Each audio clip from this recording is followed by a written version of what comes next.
The Omega Slave Bit Her Alpha Back. A Werewolf Shifter Romance Audiobook. Written by Rain Hart. Chapter 1, Ash and Salt. Even before the frost had melted from the rooftops of Gravemouth Village, Ysolde Fenmoor's hands were raw and red from the cold.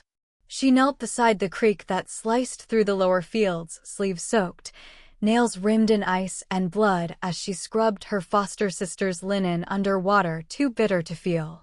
Her breath steamed into the air like smoke from a dying fire, and still she worked, because that was what ashes did. They endured. Quiet. Dirty. Forgotten. She wrung out a lace hem, ignoring how her cracked skin stung, and caught her reflection briefly in the ripple of water. Pale cheeks flushed from cold, a nose smudged with soot from the kitchen hearth, and that cursed hair, matted to her neck, brown with a strange gray cast that made people whisper. As if the forest had grown mold and birthed her from decay. By the time the last shift was folded into the basket, the sun was barely a smear of gold on the horizon. Ysolde stood, fingers stiff as bone, and limped back toward the Fenmoor house. The door creaked open, and she barely had one boot off before. "Don't you dare step in here with those feet." Marvel's voice cracked like a whip through the cold. The lady of the house, her stepmother, though never once mother in tone or tenderness, swept forward, silk skirts hissing, nose wrinkled like she'd smelled rot. "Do you enjoy soiling my floors, or is it your nature, you filthy little creature?" Ysolde froze, both from the chill and the shame. The floor gleamed. She hadn't even left a print yet. I'm sorry, Sorry. Marvel snatched the wash basket from her arms and dumped the damp clothes across the floor. "Then clean it. 3 times. On your knees. And don't stop until I see my face in the tile." Ysolde bowed her head and knelt without protest. The sting of stone against bruised kneecaps was familiar. Expected. From the top of the stairs, Lyra appeared like a shadow-drenched vision. She was wrapped in pale pink satin, the dress clinging like wine to her hips. The light caught her gold-streaked curls perfectly. My, she drawled, twirling. "Don't you just love how this catches the light, Mother?" Marvel beamed.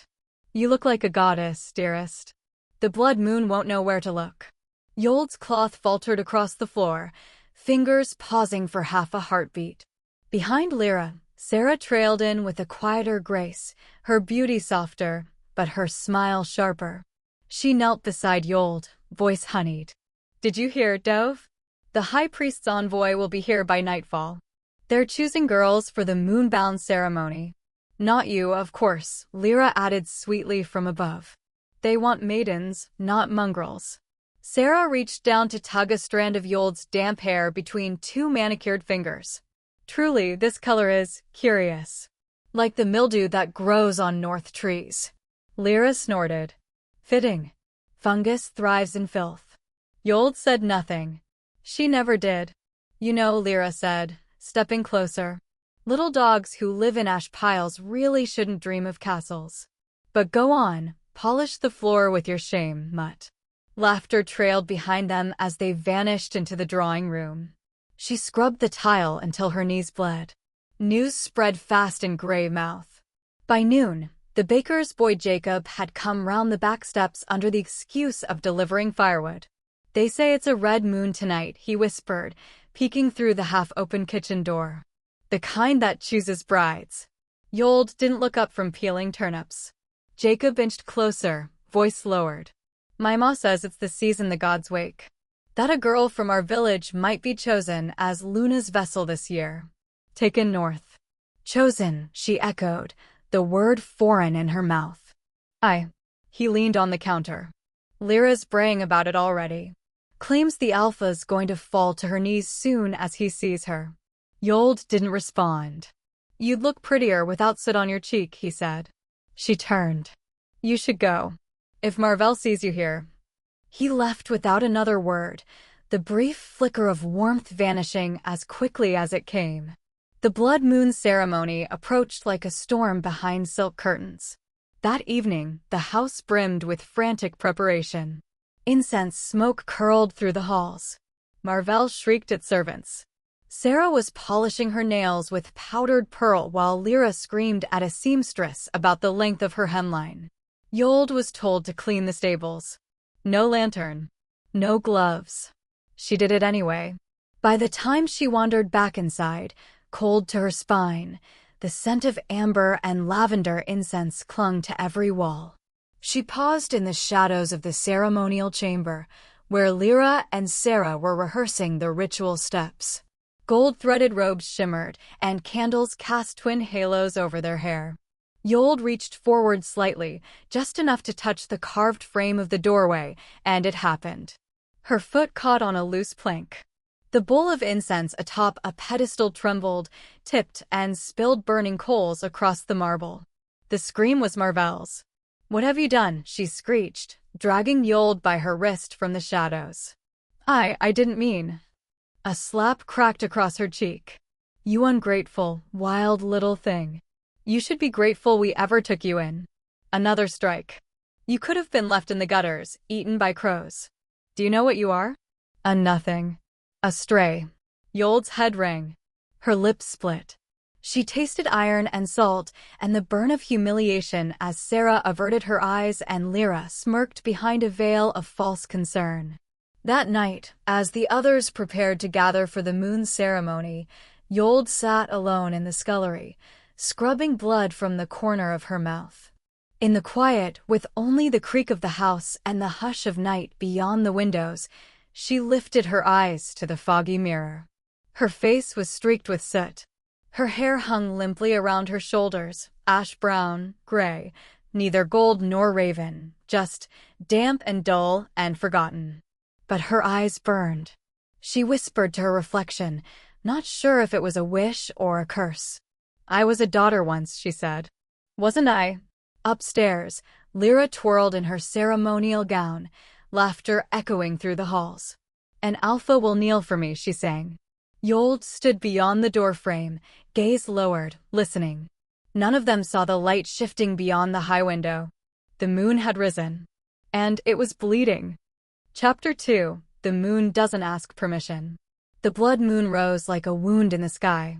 It bled over the hills of Gravemouth, turning the snow-dusted trees into skeletal silhouettes, casting the ancient moon's rine in hues of fire and omen. Bells rang in the distance, slow and reverent, each toll a step closer to a fate someone like Ysolde Fenmoor was never meant to meet.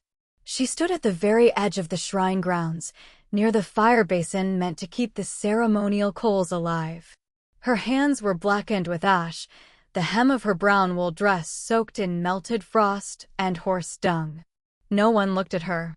She didn't expect them to. She was here to serve, to feed the fire, to pass the ladles of incense, to stay out of sight. The noble girls had arrived hours ago in their shimmering silks and gossamer veils, swarming the stone plaza like moths circling a sacred flame. Each bore offerings of fragrant herbs, precious oils, and ancient whispered prayers. They danced barefoot in the snow, fingers lifted toward the moon, all vying to be seen, to be chosen, to be bound. A moon-bound. Ysolde kept her head down as she heaved another log into the ceremonial brazier. Sparks burst upward like golden birds, and the smoke curled around her face, mixing with the grime that streaked her cheeks. "Step back," barked a sharp voice. She looked up just in time to see Lyra sweep past her, ivory skirts trailing, her perfume a sickly sweet cloud of lilac and power. Sarah followed close behind, more reserved, but no less gleaming in her sea-glass green gown. "She shouldn't be here," Lyra hissed to their mother, who was seated beside the priests in a place of honor. "She's like soot on parchment. It's offensive." "She's useful as a shadow," Marvell replied with a smile too smooth. "Let the mongrel feed the flames. Even mutts have teeth if you toss them a bone." Ysolde turned away before they could see her jaw tighten. A deep hush fell over the shrine. The Alpha had arrived. Caelum. Even his name moved like thunder through the air, spoken only in reverence or in fear. Tall, broad-shouldered, wrapped in a black ceremonial cloak clasped at the throat with a crescent of silver bone, he strode through the stone archway flanked by high priests and his guard. His presence stole the breath from the square. Even the fire seemed to bend toward him. He said nothing. His eyes were the only thing that moved, piercing, gray as a winter storm, and they swept across the rows of veiled maidens without even pausing. He walked straight to the center of the moon shrine.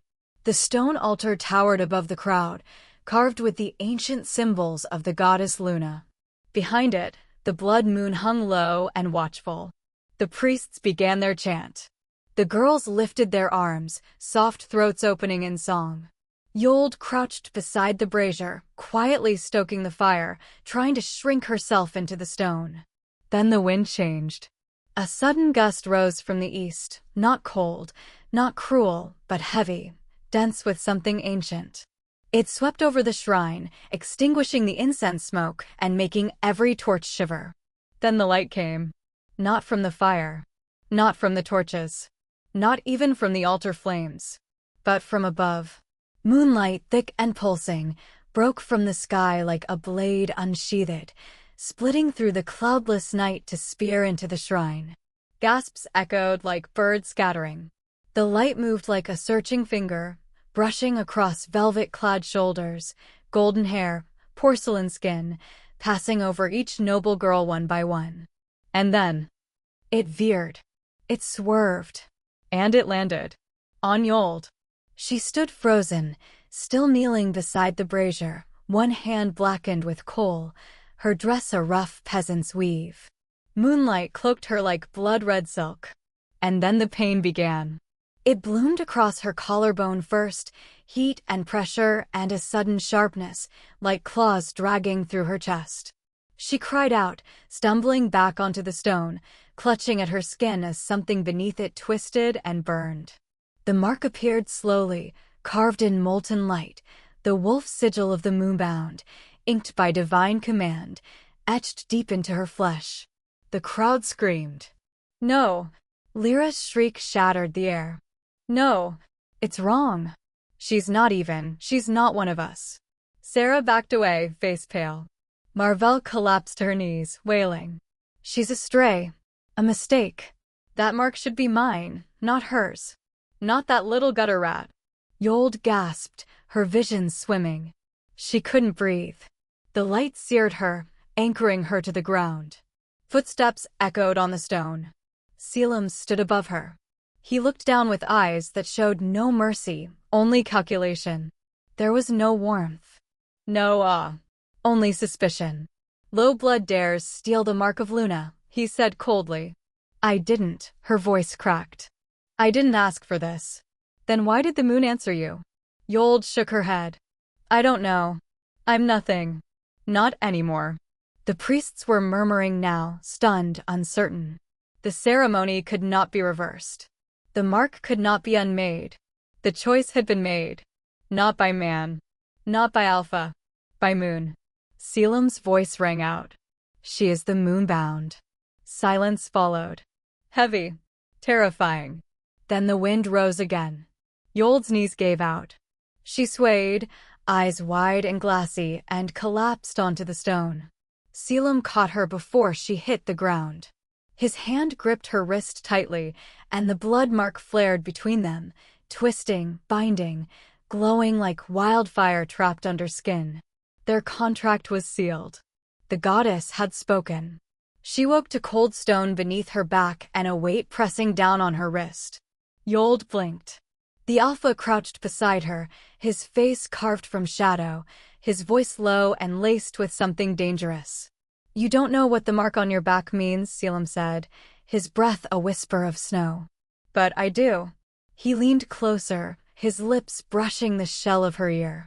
It will destroy us both. Chapter 3: The Thorn Bride. The carriage wheels ground to a halt atop frost-covered stone.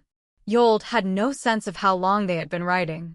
Time had collapsed into a blur of moonlight and nausea, of being pulled from dirt and flame into silk-lined silence. Black Spire Keep loomed above her now like a mountain carved by vengeance. Its towers scraped the sky, black as crow feathers, glistening with ice. The walls breathed cold. The air bit. She clutched the inside of her thin traveling cloak tighter as the door swung open. Out, a guard barked, not unkindly but without softness. She stepped down and nearly slipped. The polished obsidian steps were treacherous, slick with frost. Before she could right herself, a firm hand gripped her elbow. Not the guard.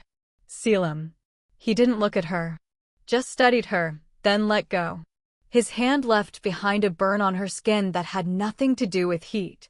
She was ushered into the interior, past looming statues of wolf gods and carved constellations, into a long corridor that smelled of myrrh, stone, and cold iron. Her footsteps sounded too loud. Her dress, if it could be called that, clung to her like damp gauze, the new fabric translucent, silvery white, catching every light, revealing too much. She tried to hold the cloth closer to her chest. A futile act. Nothing was hers anymore. In a side hall, they stopped before a wide set of ironwood doors. A woman stood waiting, tall, red-haired, wrapped in a robe of midnight blue embroidered with the sigil of the moon. Her eyes, sharp and lined with kohl, flicked over Ysolde like one might inspect a wild animal in a marketplace. "So this is the girl," she said. Caelum's voice was low and clipped. "This is the moonbound." The woman, Risa, the senior lady of the court, as Ysolde would later learn, arched a brow. "She looks like she still has mud behind her ears." "I'm not," Ysolde started, then bit her tongue. She wasn't anything. That was the point. "She will be prepared," Caelum said, not to Ysolde but to the woman. "The elders will want to see her." "She's not ready for court," Risa said. "She's not meant for court," he replied, turning on his heel. "She's meant for the mark." And then he was gone. Ysolde was led inside the women's chambers, stripped again, this time by quiet, expressionless attendants. Her old dress was taken and burned. They didn't ask her name. They didn't speak at all, just poured warm water over her, scrubbed her with herbs until her skin was raw, and combed her damp hair until the tangles wept. They draped her in something finer this time, a gown of silver mesh and sheer cotton that clung to her like breath. No corset.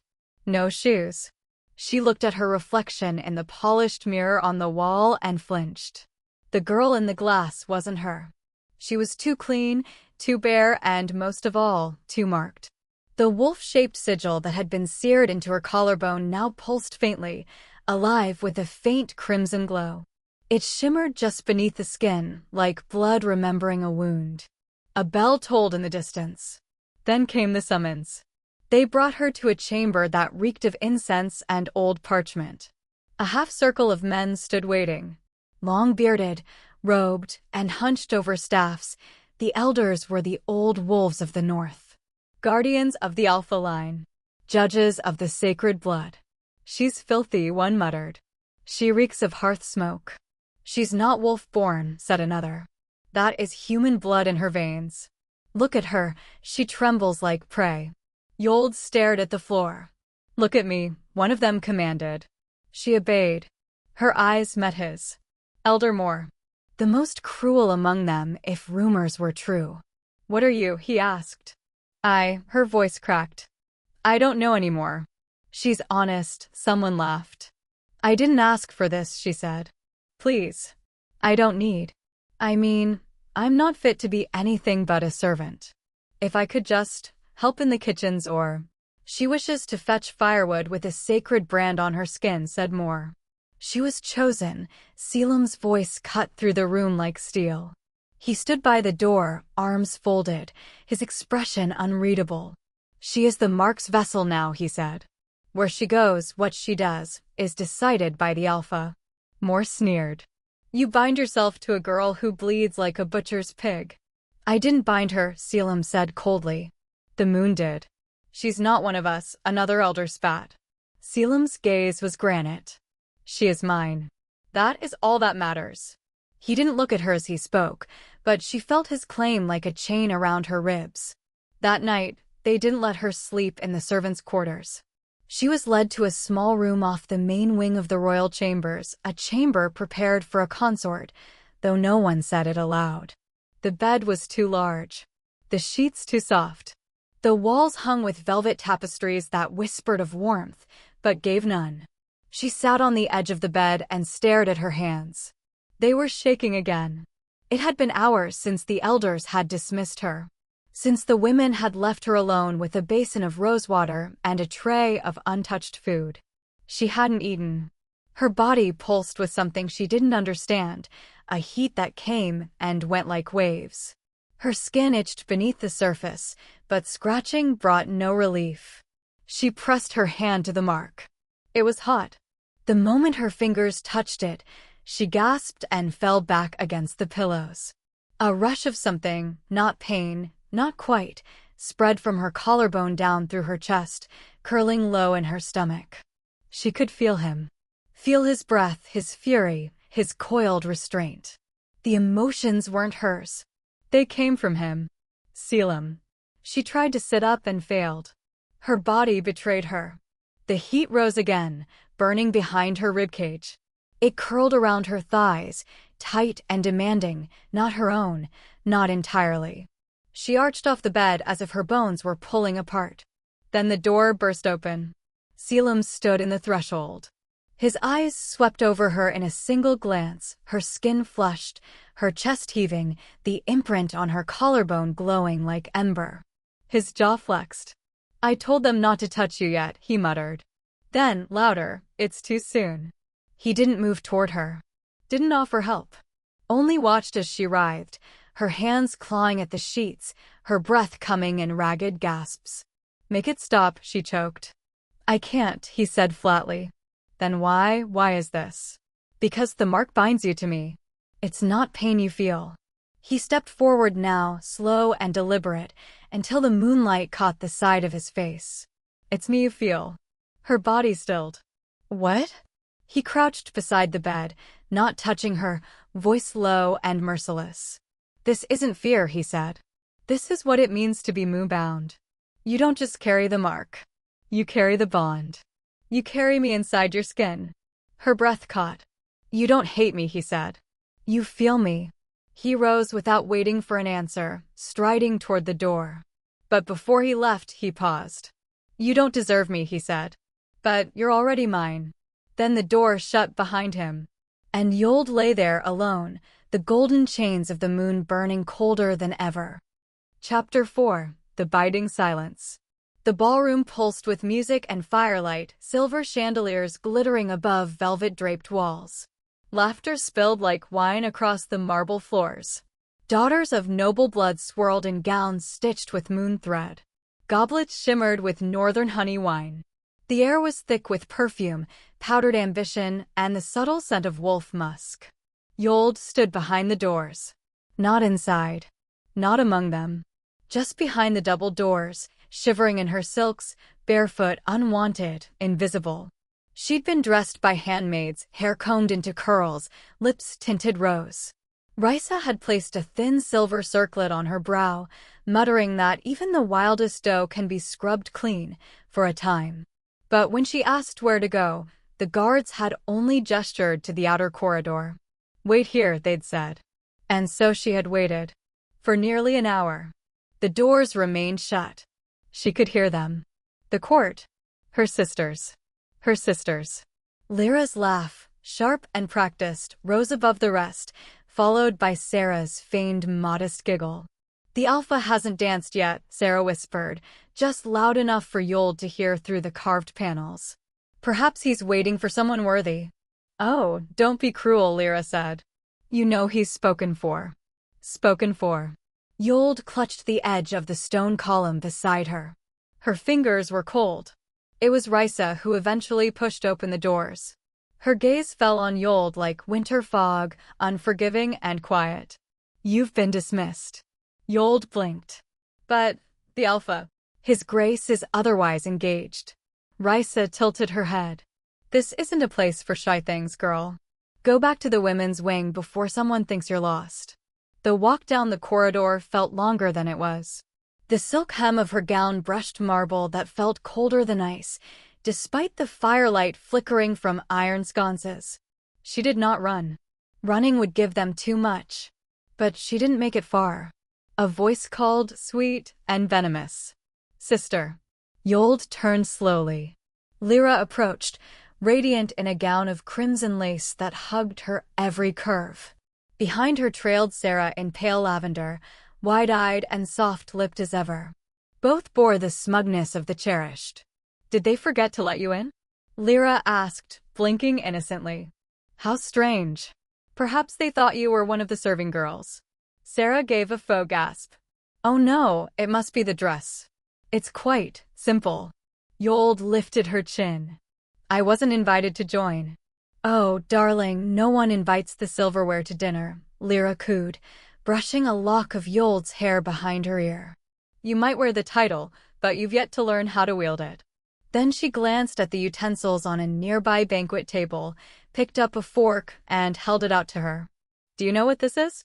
Sarah stifled a giggle. Ysolde said nothing. She walked past them. She didn't let them see her cry. Not then. It was on the moonlit terrace, overlooking the frozen lake, that the tears came. Quiet at first, then sharp. She sank to the stone ledge, curling inward, clutching her arms. The frost kissed her bare feet. She didn't care. She hated it here. Hated the cold walls, the cold eyes, the cold man who had dragged her into this palace and left her to bleed in silence. She buried her face in her hands and didn't hear him approach. Only when the air changed, thicker, heavier, charged, did she look up. Caelum stood behind her, one arm braced against the carved pillar, eyes half-lidded with disinterest. Or was it something else? "Crying," he said, voice like splintered steel. "Is that how you hope to earn sympathy? From me?" She wiped her cheek. "I didn't ask you to come." "No," he said. "You didn't." She stood slowly, dress clinging to her legs. Her eyes burned. "I didn't ask for any of this." He watched her. She stepped toward him. "You think I'm weak. You treat me like a stain on your floor. But I didn't ask to be chosen. I didn't want your mark. I didn't want to be dragged from the only life I knew just to be your shadow." Caelum's head tilted, predatory. "But your body did." She faltered. "What?" His voice dropped, low and intimate. "You speak with your mouth. But the mark listens to your blood. And your blood has already bent to me." He stepped close enough that she could feel the heat of him through the cold. "Tell me, little moonbound," he murmured against her ear. "When I enter a room, do your knees tremble because you fear me, or because you feel me?" Ysolde's breath hitched. He didn't touch her. He didn't need to. The mark on her collarbone ignited again, crawling like fire down her spine. Her skin flushed. Her thighs tensed. Her body betrayed her. She hated it. Caelum smiled, not kindly. He leaned in, whispering, "It will only get worse, you know. The more you resist me, the more you'll ache. This bond is hunger. And hunger doesn't care about pride." Then he turned and walked away, the sound of his boots echoing down the hall. She stood alone on the terrace, teeth clenched, breath ragged. The cold returned in full, and she welcomed it. Let it freeze the shame out of her bones. That night, she didn't sleep. When she finally collapsed into restless dreams, they were fevered. She stood in the center of the great ballroom, but the chandeliers had fallen, shattered. The velvet walls burned. Smoke curled through cracks in the stone. Bodies littered the floor, dancers and nobles alike, torn to pieces. And she wasn't herself. She was Wolf. Fangs stained red. Claws dripping. She stood atop a mountain of ruin, breathing hard, body gleaming in firelight. And in the flames, Caelum watched her. Not angry. Not afraid. He smiled. And whispered, "Ysolde." She woke gasping. The mark burned like an oath. Chapter 5. The Moonbound Doesn't Kneel. The great hall of Blackspire keep echoed with whispers and judgment. Ysolde stood at the bottom of the chamber's circular steps, head bare, shoulders squared. Above her, the elders of the northern bloodline sat in half-moon formation, their cloaks heavy with age and power, their expressions carved from ice. Behind them loomed the massive iron crest of the Lupin throne, Caelum's throne, though tonight, he sat apart from it, watching with unreadable eyes. The only warmth in the room came from the hearths built into the floor, flames kept low, more ceremonial than comforting. Elder Moore's voice rang clear, firm, and full of calculated civility. We are not in the habit of questioning the will of the moon. However, he let the word linger, inviting suspicion to settle in like fog. Not all bonds are fated. Some are flawed. Some, his gaze slid to Ysolde, are forged under misalignment. Her jaw clenched. She is of low blood, Moore continued. A foundling, no known parentage, no training in moon rites, no reverence for ancestral law. What she carries is wild magic, not sacred power. I never asked for it, Ysolde said, her voice steady. It was given. A murmur rippled through the circle. Moore didn't blink. Precisely. A mistake. The moon sometimes tests us with illusions. She carries the mark, another elder murmured. It flared under the full moon. And yet, Moore pressed, the contract remains unstable. His grace still experiences violent resonance. She struggles to channel even the most basic instinctive connection. The bond is incomplete. Dangerous. Ysolde looked up at Caelum. He didn't speak. Didn't flinch. Didn't move. She swallowed her disappointment like poison. She should undergo the heart trial, Moore concluded. A night beneath the gaze of the first wolf. Alone. Unmarked. If the spirit of the moon accepts her, the bond may be deemed worthy. If not, the contract dissolves. And we are no longer bound to honor a mistake. The words hit like a blade, not just in what they said, but in what they didn't. If she failed, she would not only lose the mark, she would be exiled. Or worse, forgotten. Caelum rose. Every movement of his was calculated restraint, like the twitch of a predator before it strikes. He didn't protest. He merely said, so be it. Ysolde's spine locked. Something cold slid down her chest like ice water. She hadn't expected rescue, but the emptiness of his silence still stole her breath. Risa came to collect her. She didn't offer condolences. Strip, she said in the guest wing's inner chamber. You won't be permitted garments. Only a trial robe. The robe was a whisper of fabric. Barely more than gauze. The wind would tear through it like knives. Where does it take place? Ysolde asked. Risa didn't answer. She only handed her a piece of chalk. You'll need this. When it comes time to mark your vow. And then she was alone. The prayer courtyard, if one could even call it that, was carved from the cliffside facing the north woods. A single altar of blackstone stood at its center, before a towering statue of the first wolf, its snarl carved with divine rage. The rains began not long after she arrived. Not soft, not gentle. Cold sheets that stabbed down from the sky, soaking her through within seconds. Her breath fogged in the air. Her teeth chattered. She stood barefoot on slick stone, arms clutched to her chest, skin pricked with gooseflesh. No shelter. No fire. The elders called it purification. She called it cruelty.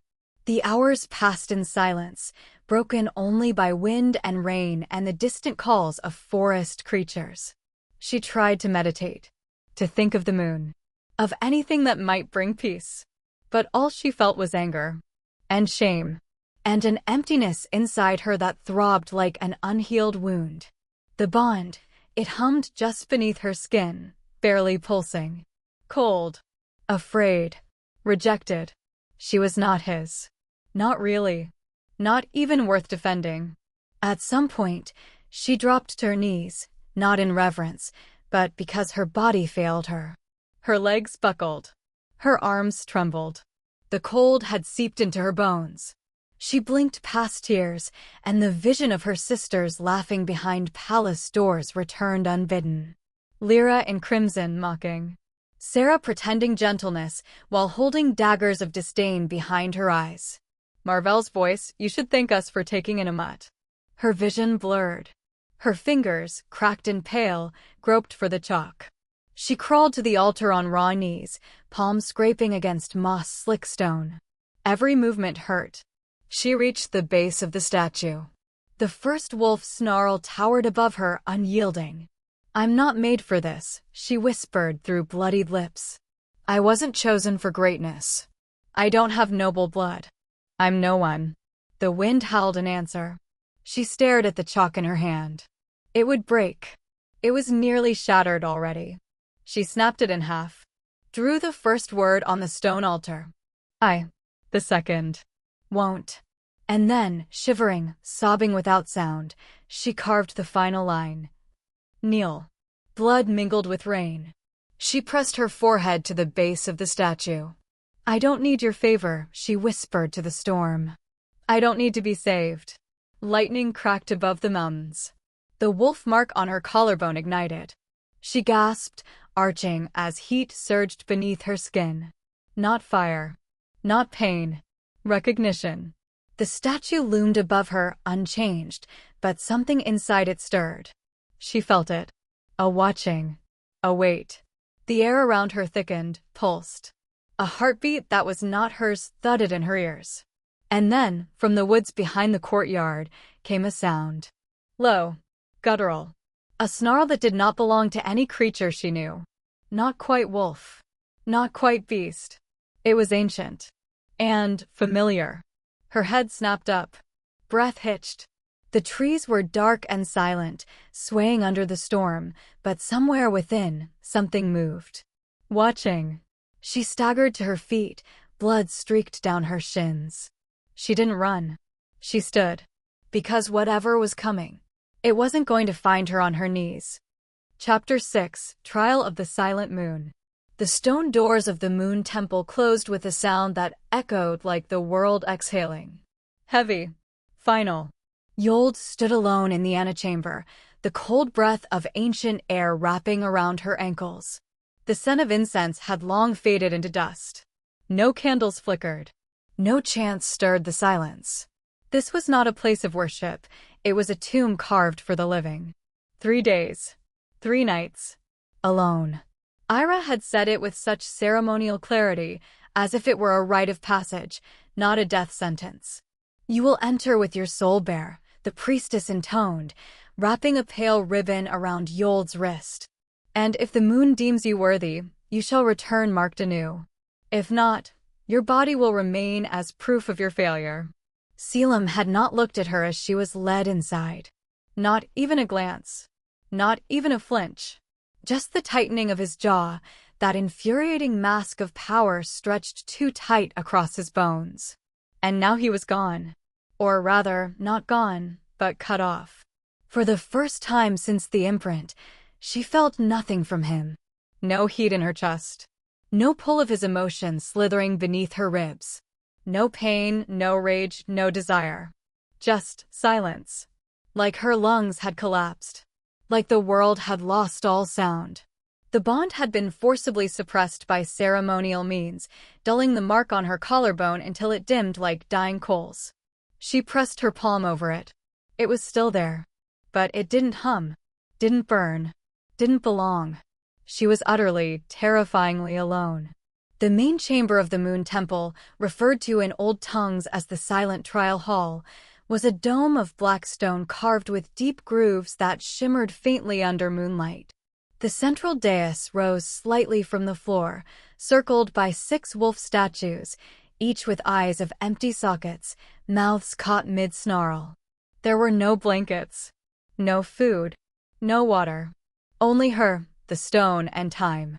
She sat on the dais, pulling her knees to her chest. The first hours passed slowly. She tried to focus on her breathing, to think of the moon, to imagine it cared. But her thoughts kept circling the same point. Caelum. Why hadn't he spoken? Why hadn't he stopped this? Even a cruel word would have been something. She bit the inside of her cheek until she tasted blood.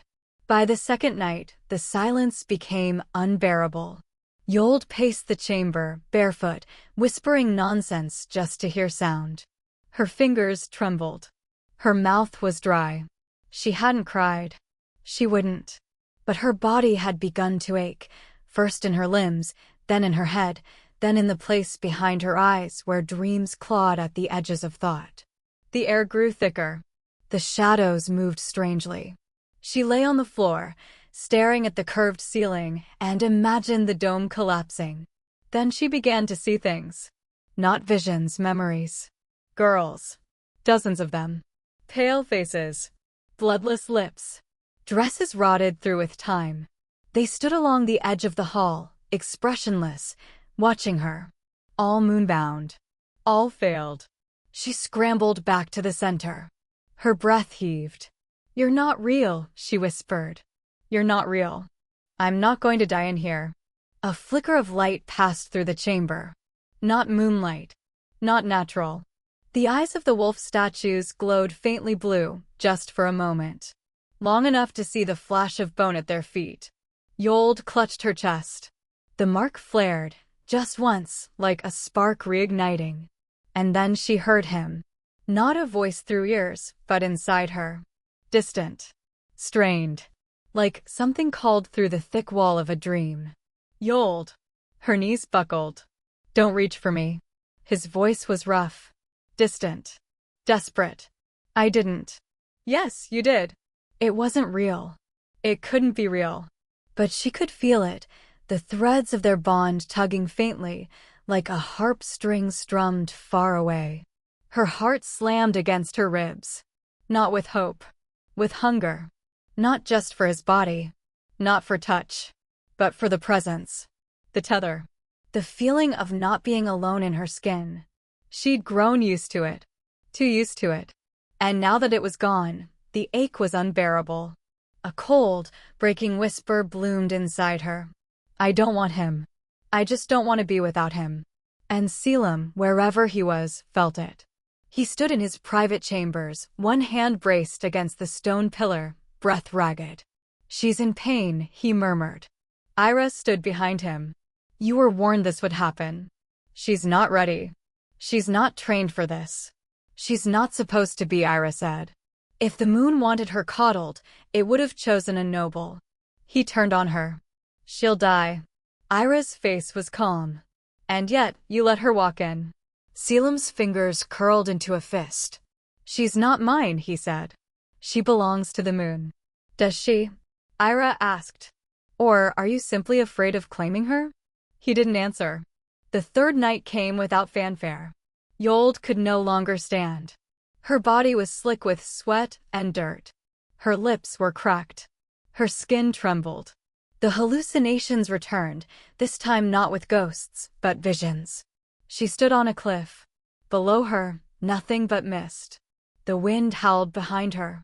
When she looked down, the fog cleared, and a pair of eyes stared up from the void, gray and molten, burning like Caelum's when the mark first seared her skin. He didn't speak. He watched. And then she stepped forward. She woke choking. Blood at her mouth. The stone beneath her damp. The mark, silent for days, had reignited. It seared across her collarbone, spreading like a brand toward her sternum, carving lines of light through her skin.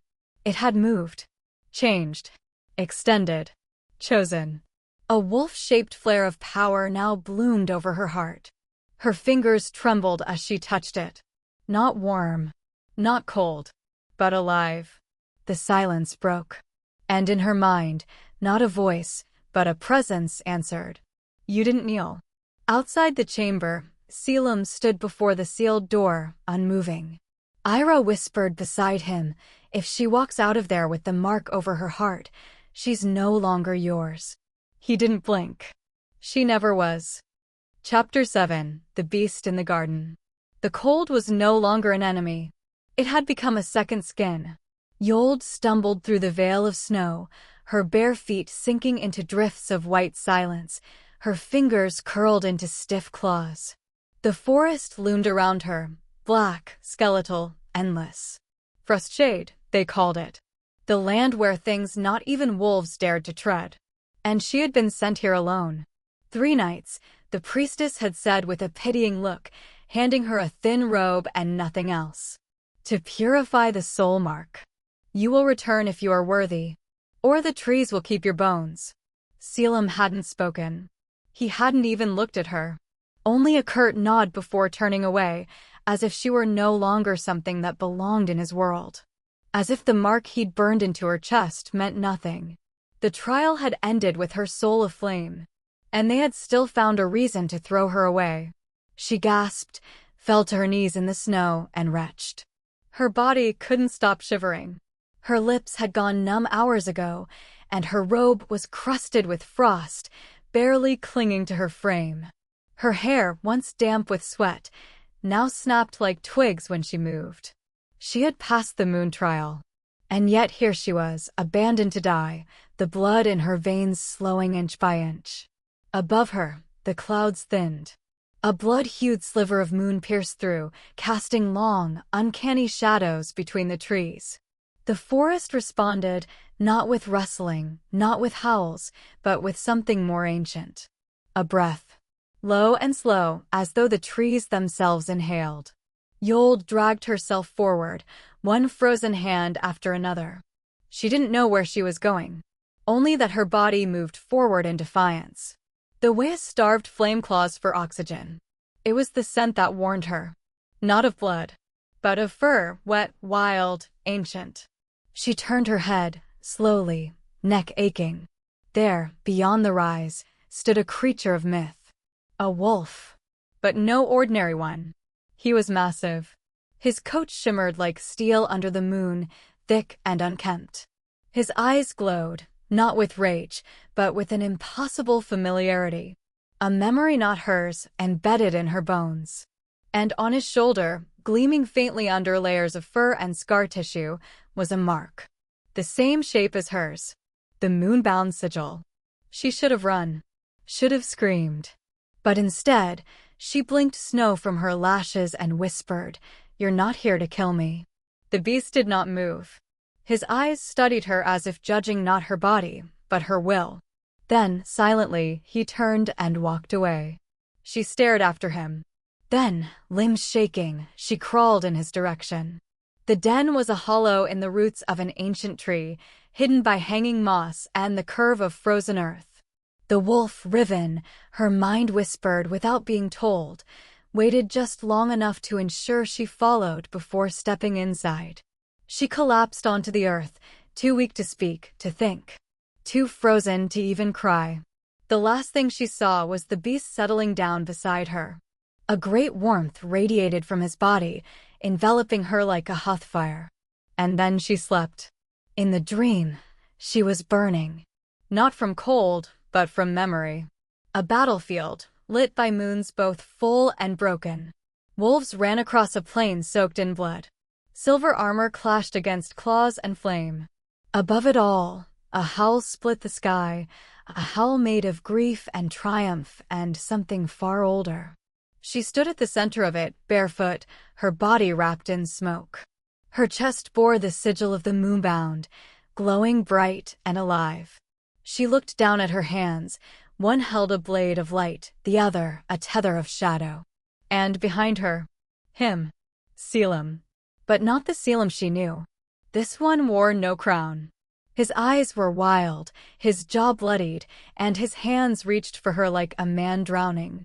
"You were never meant to be part of this," he whispered. She looked at him, her voice thick. "Then why does it hurt when you leave?" He stepped forward, touching her face. "Because your soul touches mine. And mine was born wrong," she cried in the dream. Not out of pain, but of knowing. "You don't need me," she said. His grip on her tightened. "No, but I want you. And that is worse." The battlefield crumbled beneath them. And she fell. Ysolde woke with a gasp, mouth dry, heart thudding. The cave was still dark. But the cold no longer bit her. She lay curled beside the great wolf, his flank rising and falling with steady breaths.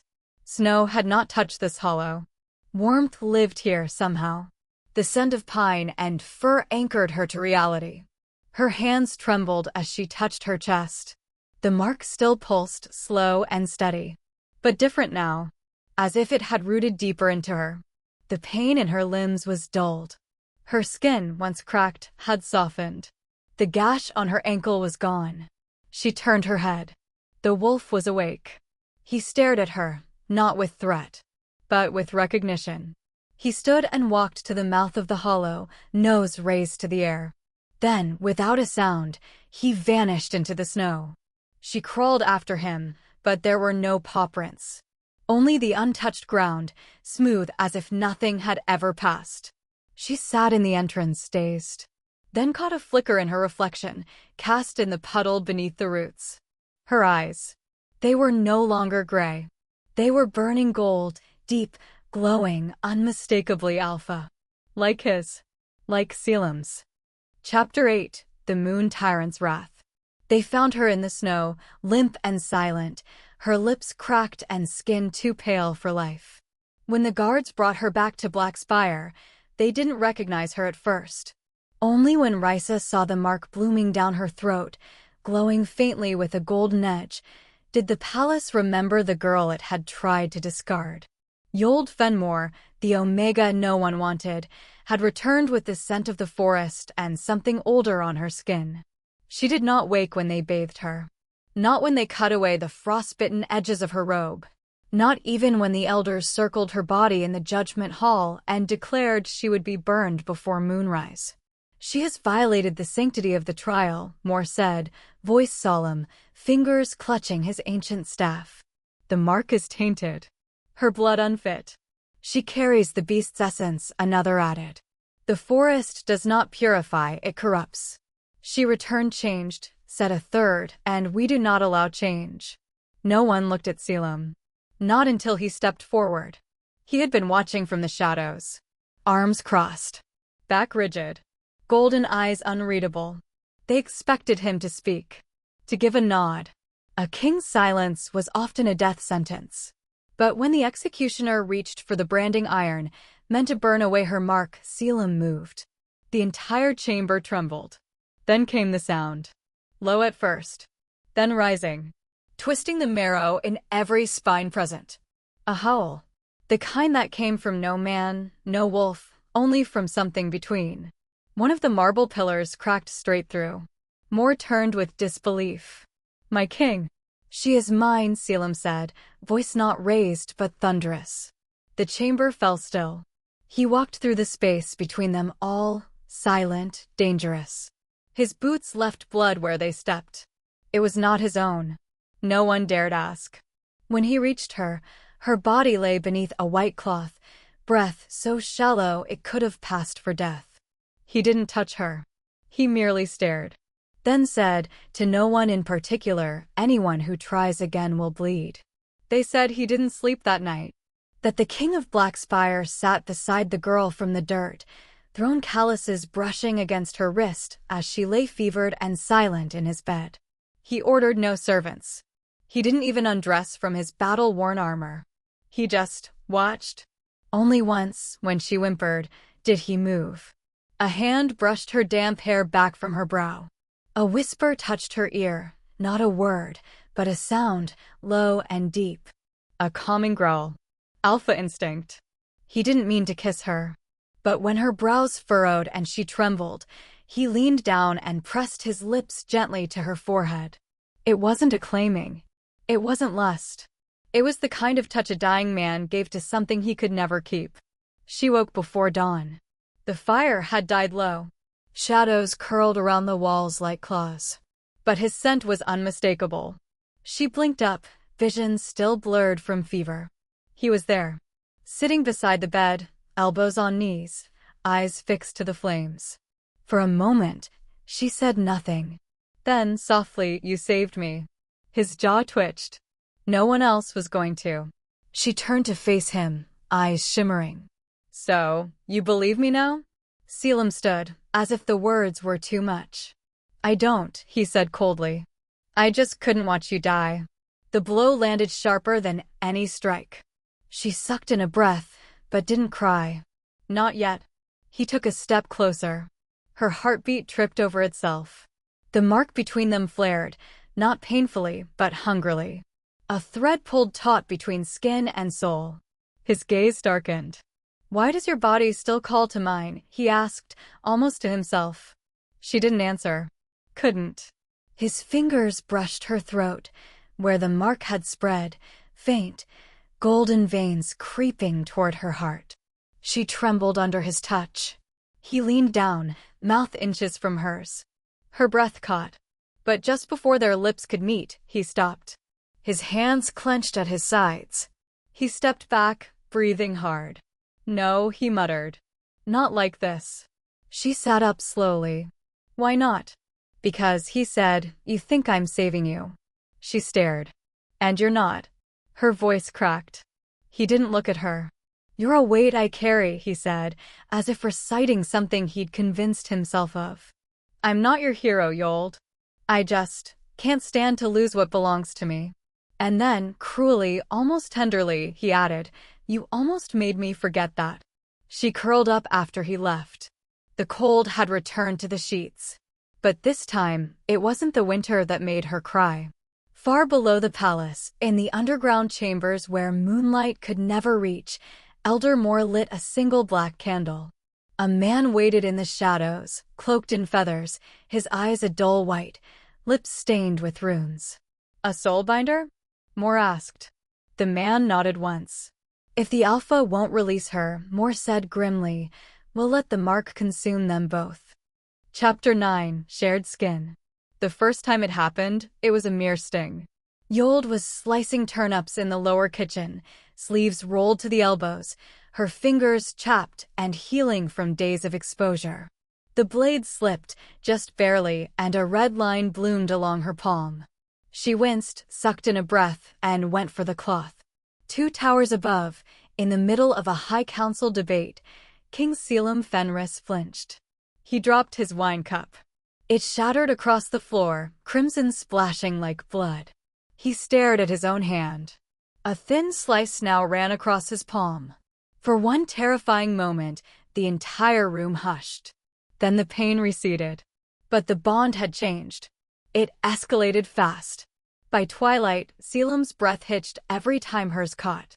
When she flinched from the memory of cold, his shoulders tensed as though shackled by unseen chains. When she laughed, once, unexpectedly, he jolted as if struck in the ribs. By moonrise, she could feel him too. Not his thoughts, but the weight of them. Heavy. Heated. A restless hunger pressing against the inside of her skin like molten iron. She didn't know how to shield herself. And he didn't know how to stop leaking into her. The night broke her. She woke with a cry, tangled in sweat-damp sheets, heart clawing against her ribs. The dream still clung to her skin, wolves and fire, teeth and silk, a mouth at her throat whispering her name like a warning and a prayer. Ysolde. She startled. He was there. Not in her dream. At the foot of her bed, bent at the knees, breathing like he'd run through a storm. Shirt half undone. Hair plastered to his temples. He looked like hell. Like her hell. His hands clenched on the bedpost. Don't move. She sat upright. What? Don't. His voice cracked. I feel you. She froze. And in the same second, he gasped, one hand pressed over his stomach, the other bracing against the floor. I've been trying to block it, he ground out. Trying to stay away. But when you dream, I feel every part of it. Every need. She shifted slightly. He groaned. Her eyes widened. Are you in pain? Gods, don't ask me that. He surged to his feet, staggering backward until his spine hit the bookcase. You think I want this, he snapped. I hear you when I sleep. I ache when you do. I can't breathe without tasting your breath. I can't think. And now, he broke off, breathing ragged. She slipped out of bed. He held up a hand. Don't come near me. She stepped closer.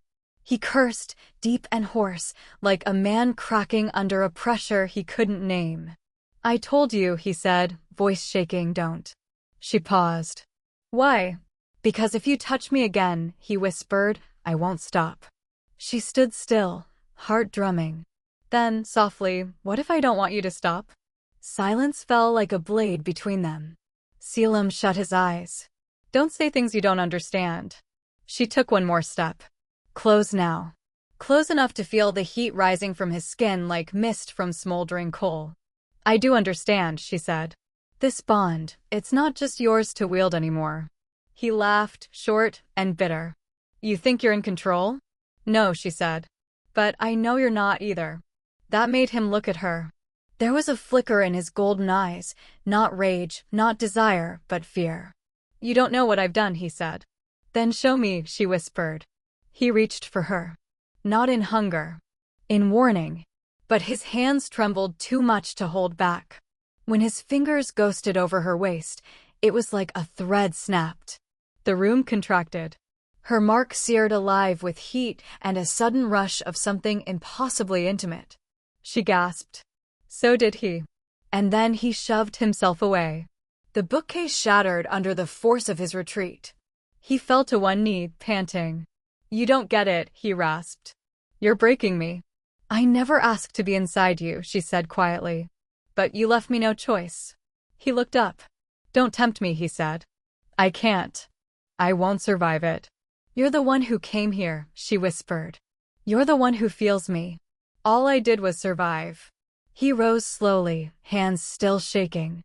Then his voice dropped to something darker. Softer. "I want you," he said. "More than I want breath. But if I let myself have you, I'll tear down the gods and the crown just to keep you. And I don't know what's left of me after that." She stared. "I'm not afraid of you," she said.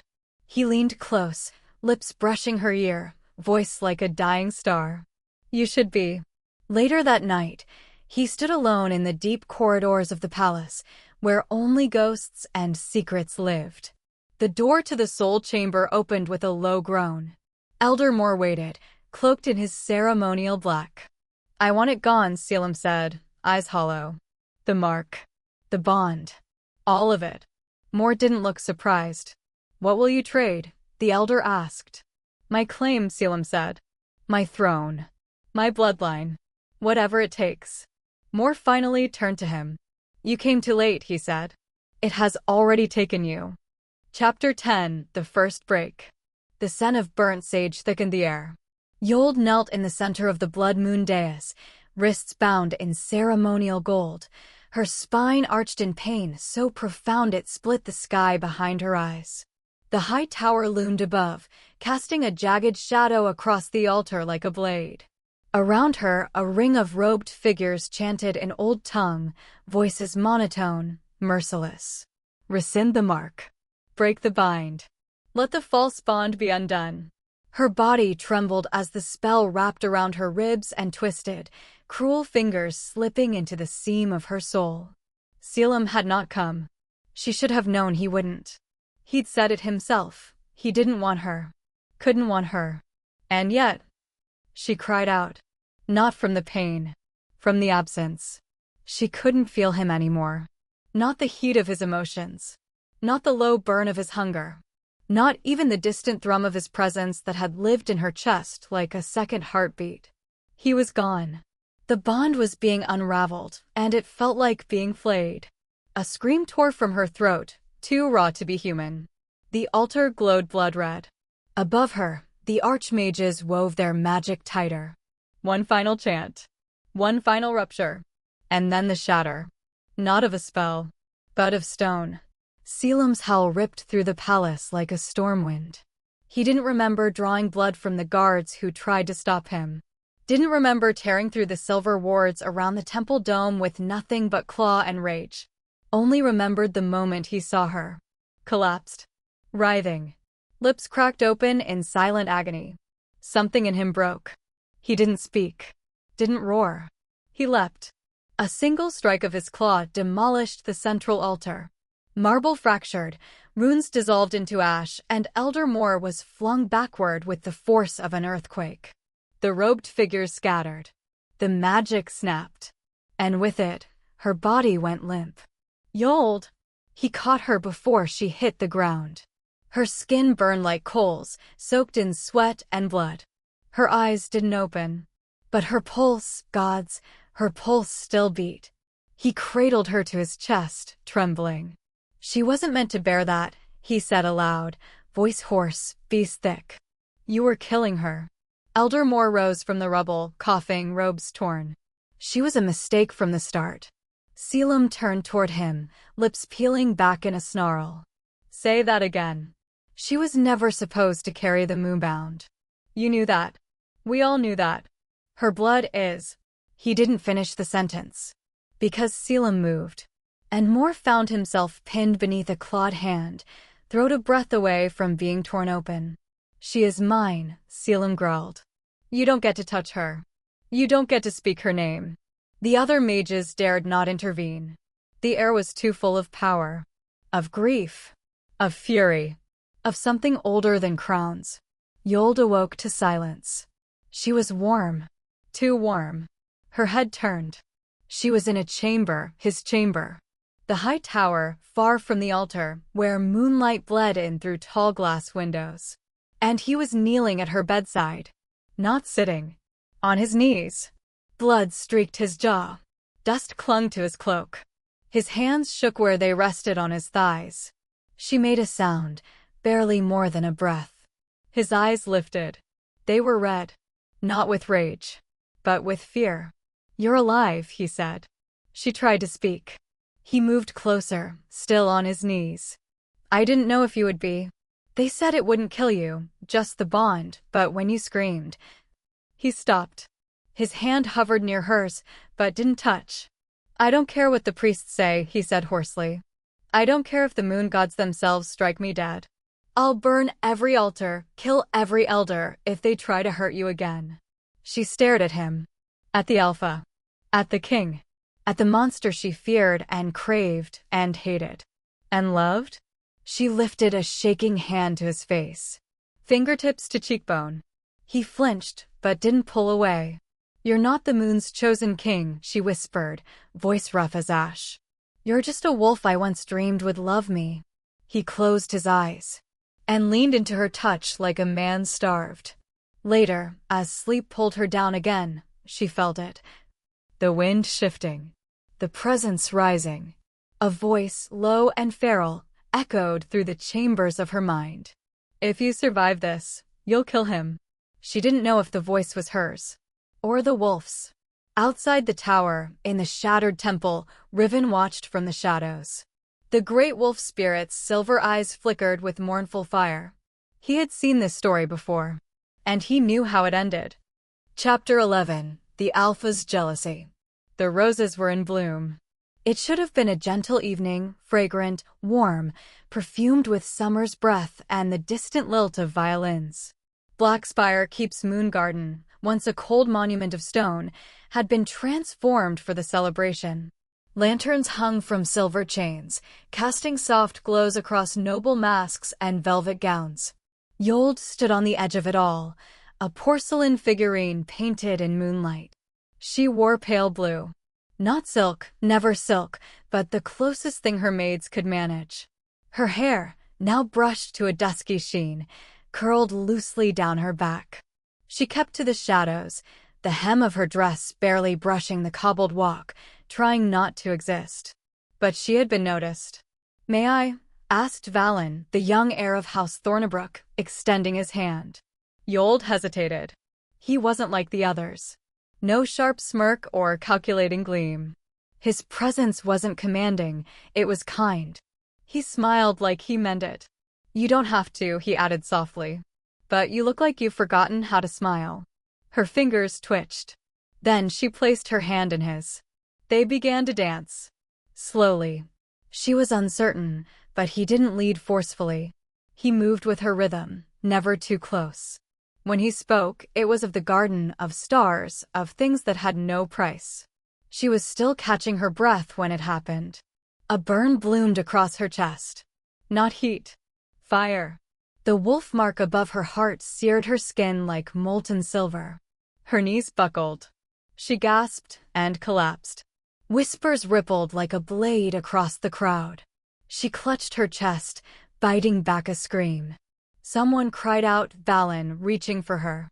But before he could touch, a rush of wind tore through the garden. The music stopped. Every candle flickered. And then he appeared. Alpha Caelum Rivenheart descended the staircase like a thundercloud carved in flesh. Shadows clung to him. His cloak snapped behind him like the flag of war. All color drained from the nobles' faces. Ysolde tried to rise, pain blistering beneath her collarbone, but her body disobeyed. Her spine curled toward the earth. Not from fear. From the call. The mark had summoned her. And she hated it. She's not anyone's dance partner, Caelum said, his voice smooth and cold as snowmelt. She doesn't belong to the ballroom. Or your foolish attempts at flattery. He stepped over her collapsed form, boots clicking once on marble. She belongs to me. The words were low, terrible, echoed like an oath carved in bone. Ysolde's lips parted, but the world tilted. Her vision blurred with humiliation. Dozens of nobles stared. None offered help. Not even Balin. Especially not him, his face stricken, but frozen. Caelum crouched beside her. His hand touched her arm. The mark burned hotter. Stop, she breathed, barely audible. He leaned in. Get up. You made me kneel, she spat. You forced me to. I reminded you where you stand. She slapped his hand away. The crowd gasped. But Caelum's gaze did not flicker. He looked, hungry, unhinged. You're making a scene, she hissed. Good, he said. They need to remember what happens when they touch what's mine. I'm not a possession. No, he murmured. You're a warning. She shoved him back. He allowed it, barely, but her breath came in broken stabs. Every nerve still lit with the aftermath of his call. Her mark throbbed like a second heart. Her body hated him, craved him, feared and wanted him in ways that made her sick. She turned and fled the garden. Inside the tower, Elder Moore watched from the gallery, fingers templed. His gaze lingered on Caelum's retreating figure. He's unraveling, he said to the shadows. The court advisor beside him murmured, should we intervene? Moore smiled thinly. No. Let love do its work. It destroys alphas more surely than steel. That night, Ysolde couldn't sleep. She curled beneath heavy furs in a bed far too large for one. Her thoughts coiled in knots, memories of hands not touching her, of flames beneath skin, of a gaze that claimed everything it saw. She touched her chest. The mark was still warm. She breathed in and out. And then she heard it. A voice, low and close, spoken not aloud but inside her. The way a thought sounds, but not hers. I can feel him touching you. Her eyes flew open. The room was empty. The silence rang. Every time his hand brushed yours, it was like you were biting me. She shot up, gasping. Outside the window, the moon burned red. Chapter 12, The Bite of Defiance. The palace had never been so quiet. Ysolde stood at the center of the royal chambers, her breath ragged, her nightdress clinging damply to her skin. The scent of blood and fire lingered in the air, phantom echoes of the bond burning beneath her flesh. The mark on her collarbone pulsed. It wasn't just pain anymore. It was command. It was possession. And she couldn't take it anymore. Outside, the bells had long since tolled midnight. The keep slumbered in silence. But inside these four walls, a war had begun, without sword, without shield. Only skin and will. Caelum stood across from her, arms crossed, gaze sharp as frostbite. You didn't come when I summoned you, he said, voice low. I didn't want to, Ysolde replied, chin lifted. Her fingers twitched at her sides. Her throat was dry, but her words were steady. Is that not allowed? You feel the mark. You know it's not a choice. That's the problem, she whispered. He stepped toward her, and she flinched. Not because she feared him, no, not anymore. But because her body wanted him. Because the mark hummed when he was close. Because her thoughts were no longer her own, twisted by a bond she never asked for. I warned you what it meant, Caelum said, softer now. From the moment that light touched you. You warned me nothing, she snapped. You took me. His jaw clenched. She took a step back, then another, until her spine met the carved bedpost. The fire behind her crackled. The silk canopy rustled with her breath.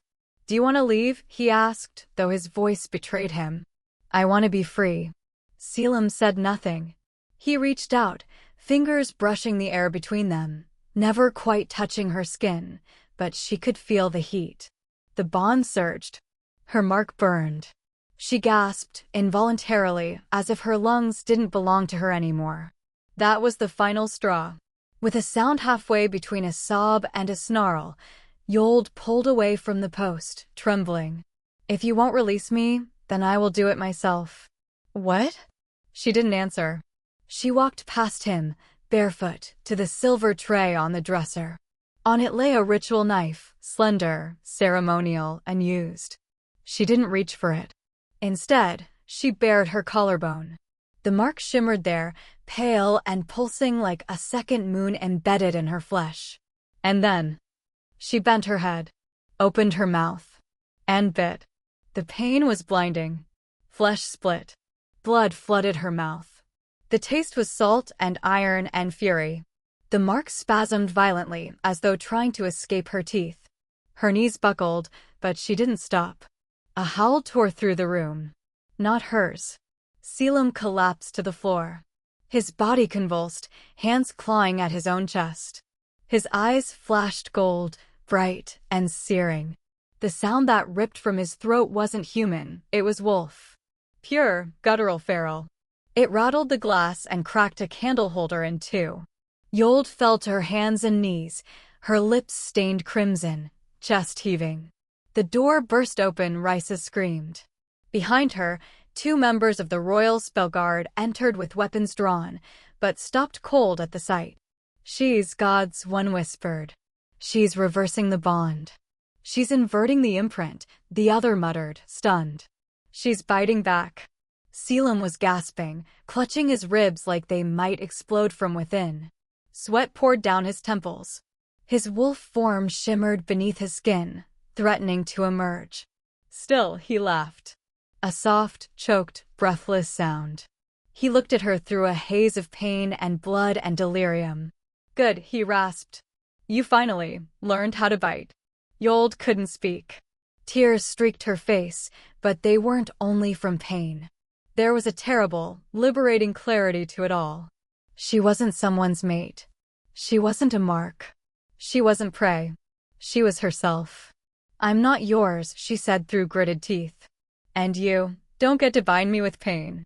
He stared at her, wolf eyes glowing in the dark. I didn't bind you with pain, he said hoarsely. I just didn't know how to stop using it. She wanted to scream. She wanted to touch him. She wanted to run. All of it at once. Instead, she stood. Her blood dripped onto the marble. Her collarbone blazed with heat. The imprint now flickered erratically, partially severed, unstable. Behind her, the guards dared not move. Risa was weeping silently in the doorway. Caelum still knelt. He looked broken. But then he spoke again, softer this time, like the words were torn from someplace deeper than even he could bear. If you die now, he murmured, I won't survive it. Ysolde froze. Of all the things she expected. Not that. He wasn't begging. He was confessing. And in that moment, something in her heart wavered. Not forgiveness. Not surrender. But the faintest shadow of understanding. She walked past him, her footsteps unsteady, her blood leaving a trail behind. No one stopped her. She didn't look back. Chapter 13, You Are Only My Tool. The throne hall was colder than usual. Perhaps it was the stone.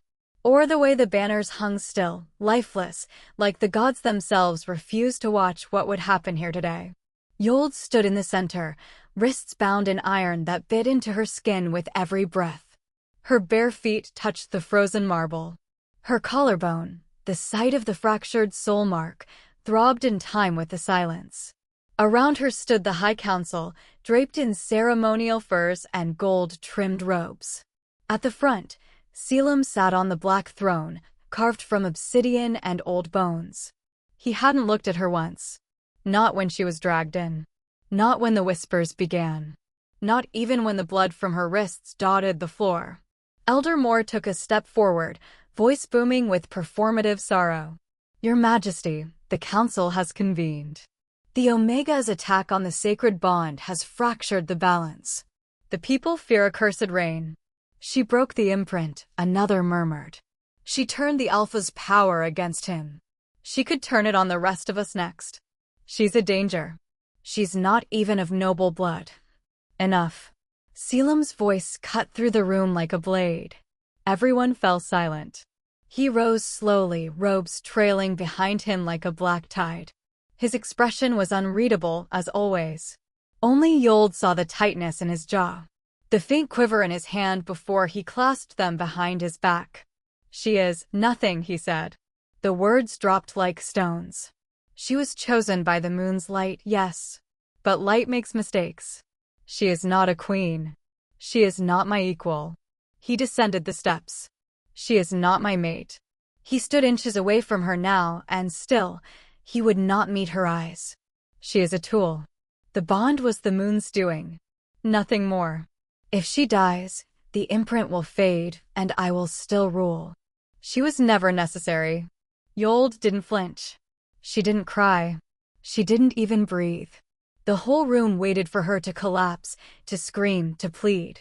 But instead, she lifted her chin, looked him full in the face, and said quietly, "Tools bleed too. Will you look when I do?" Caelum's throat moved once, but he said nothing. Behind him, Elder Moore smiled.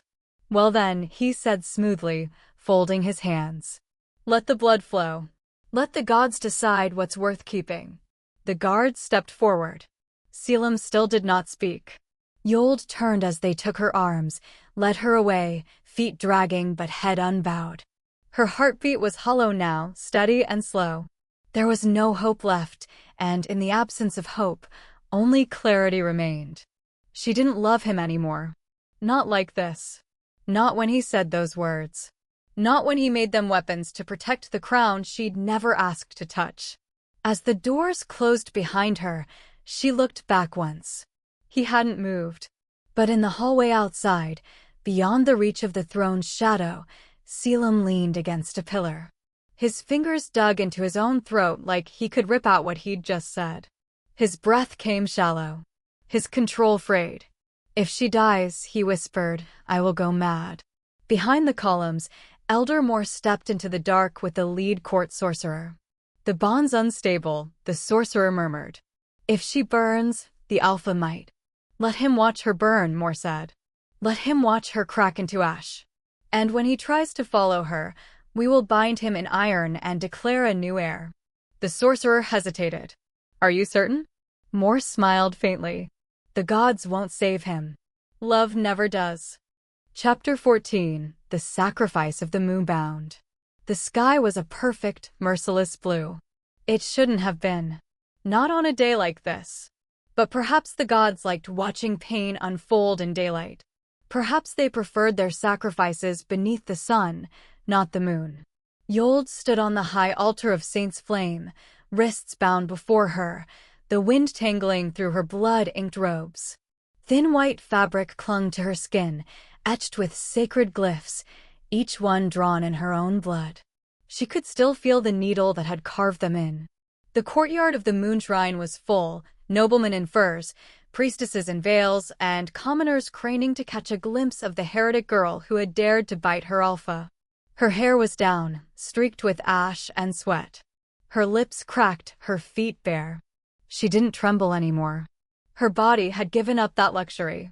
Elder Moore stood beside the pyre, hands raised to the sky. His voice rang through the courtyard like a sermon carved from ice. She who defied the bond must now cleanse it with flame. She who turned the moon's blessing into rebellion must now pay an ash.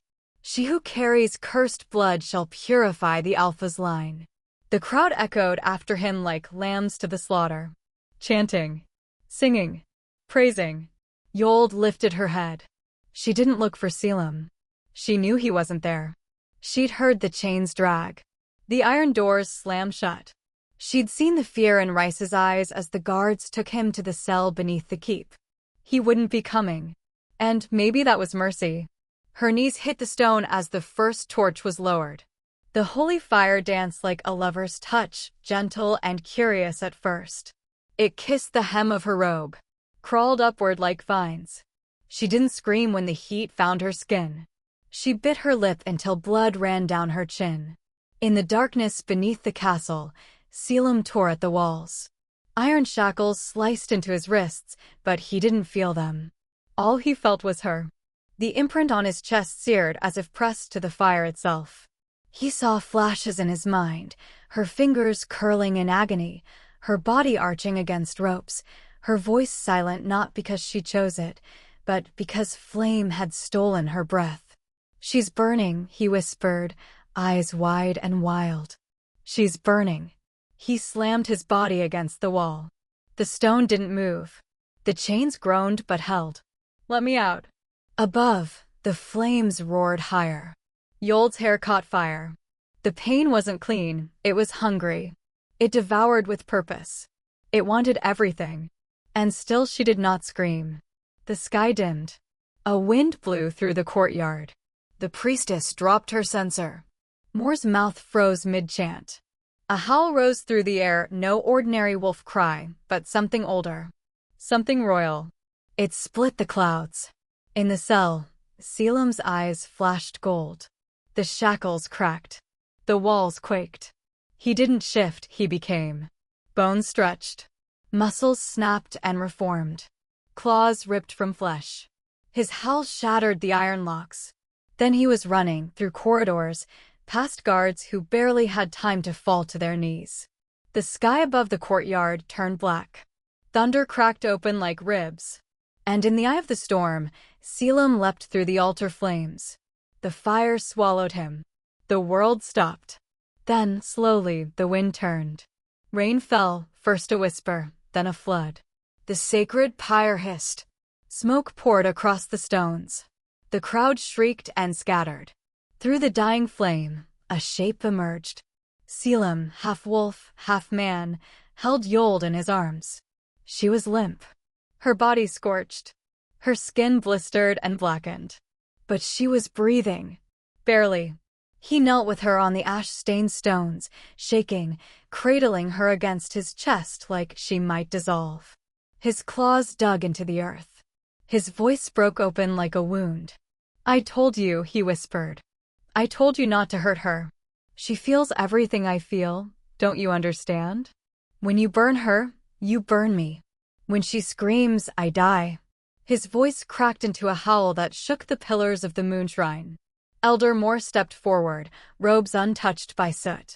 "And yet," he said calmly, "she still lives. And you still kneel." Caelum looked up, fangs bared, eyes like wild suns. "I will kill you for this." "No," Moor said, voice soft as snow. "You won't. Because you need us. You need the gods' favor. You need the prophecy." Caelum stood slowly, still holding her. "She's my prophecy now." He turned, facing the crowd with a body marked by fire and blood. From this moment on, he growled, "Alpha law ends. Elder rule ends. Moon chosen or not, I am king." The nobles gasped. Some bowed. Others fled. Only Moor remained still, lips curved in the smallest smile. "Then rule, Wolf King," he said. "But know this, your crown lies in her breath. If she stops breathing, so does your reign." Thunder rolled overhead. Lightning struck the altar behind them, splitting the stone. Caelum didn't flinch. He turned and walked away, carrying Ysolde like she was more than a girl. Like she was everything that could still save him. Or destroy him. Chapter 15, The Beast Unleashed. The scent of burnt ash still clung to the wind. Smoke curled like fingers over the ruined altar, where shattered stone bled heat and holy oil. Ysolde's body lay cradled in Caelum's arms, blood mingling with soot along her brow, her white robes seared to her skin. She didn't move, not even when a droplet of blood from his jaw landed on her cheek. "Breathe," he whispered, but it was no command, only a plea. "Ysolde, breathe." The beast within him had long since stopped waiting for permission. Caelum's body trembled, more wolf than man now, his limbs too large, his spine arched, fangs bared under split lips. Gold flared in his eyes, veins alight with the fire that refused to burn out. Behind him, the long wail of a war horn echoed across the hills. The last defenders of the Elder Shrine had sounded their alarm. But no one would come. No one would dare. Not after what he did. The high priest's head still rolled at the edge of the altar, eyes glassy in disbelief. The rest of the temple guard lay in pieces, blood steaming on the moonstone floor. And still, it wasn't enough. Not while she was dying. He looked down again. Her lashes fluttered weakly, trying to move, but even that seemed too much for her. "Don't leave me now," Caelum murmured, voice ragged, full of marrow-deep panic. "Not after I finally chose you over all of them." A sound cracked through the temple like thunder. A second blast. Caelum's body buckled, then a roar tore from his chest as holy lightning slammed into his back, searing straight through the sigils that marked him as Alpha King. He fell to one knee, shielding Ysolde with his arms as smoke hissed from his charred flesh. The pain didn't stop him, his body wouldn't let it. The beast had taken over. For her. High Elder Moore stood atop the high stair, arms raised, staff glowing with divine fury. "Abomination," Moore spat, eyes blazing white. "You bind your soul to a cursed bloodline. You've severed your right to rule." Caelum raised his head slowly. The moon lit his face like bone. "If I've severed anything," he rasped, "it's your fucking leash from my throat." With a feral snarl, he stood, his back smoking, his shoulder split open, ribs cracked, and still he bore her weight in his arms. Ysolde stirred. Her head lolled, mouth parting with a shallow gasp. Her eyes opened just enough to see him. Caelum. Her fingers twitched weakly, reaching for his chest. He caught her hand gently, pressing it to the unburned side of his heart. "Don't talk. Save it. You're still warm, I can still save you." Her lips cracked in a faint smile. "You're bleeding, everywhere." "I don't need the blood," he murmured. "I just need you breathing." The next strike came faster. A spear of celestial force hurled straight toward them, but Caelum turned, letting it slam into his side. His body convulsed, flesh splitting open. Blood sprayed across the ruined shrine. Ysolde screamed. Or tried to. All that came out was a broken whimper. "Stop." Her voice was no more than a whisper, but Caelum's ears caught it. He looked down, and what he saw in her eyes shattered him more than any divine weapon could. Fear. Not of pain. Not of death. Fear for him. "You idiot," she sobbed, barely audible. "You save me once, and you lose more of yourself." He leaned in, forehead pressed to hers, sweat and ash between them. "Then I'll save you 30 times, Ysolde. 100. I don't care what I lose. But you'll disappear." His voice caught. "Then let me disappear as your shield." Another crack of divine power echoed from above, but this time, Caelum raised his head and howled, not in pain, but defiance. The sky trembled, and the flames around the altar twisted, turning not to destroy, but to defend. The fire had chosen its alpha. At the edges of the temple, the old stone began to crumble. Moore stumbled back, his staff flickering. "No," the elder hissed. "You don't command the god fire." "I don't need to," Caelum growled. "I only command her fate now." And with that, he turned his back on the elders, his back scorched and still bleeding, and carried Ysolde out of the shattered ruins of her own execution. At the edge of the courtyard, under the smoking arch of the moon gate, he paused. Her hand moved again. Weakly. Deliberately. She placed her palm on his chest, over his heart. And whispered, "Don't become the monster they want you to be." His throat tightened. "I already am," he said. "But only for you." Behind them, the temple collapsed in fire. Far above, on the spire, Moore's voice rang out one last time. "You may steal her from the fire, Alpha. But you cannot steal her from fate." Caelum didn't look back. He kept walking into the night, the only sound behind him the quiet flutter of her breath and the blood dripping down his fingers. Chapter 16: Escape and Shattered Ties. The gates of Blackspire keep collapsed behind them with a final groan of breaking iron. Caelum didn't look back.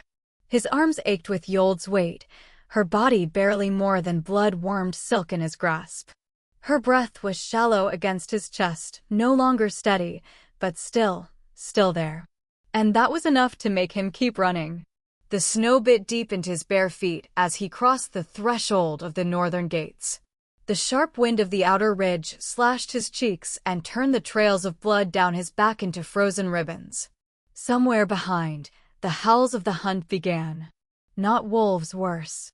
Witch hunters in black armor. Spell riders. Long-clawed enforcers of Moor's law. The elders had declared him fallen. The Alpha was no longer king. He was prey. But Caelum held her tighter, shielding her from the storm. "Hold on," he whispered, as if she could hear. "Don't you dare let go of me now." Ysolde stirred once, her head shifting against his chest, but her eyes didn't open. Not even when he stumbled on a patch of black ice and barely caught himself on one knee.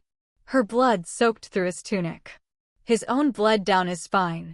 And still, he ran.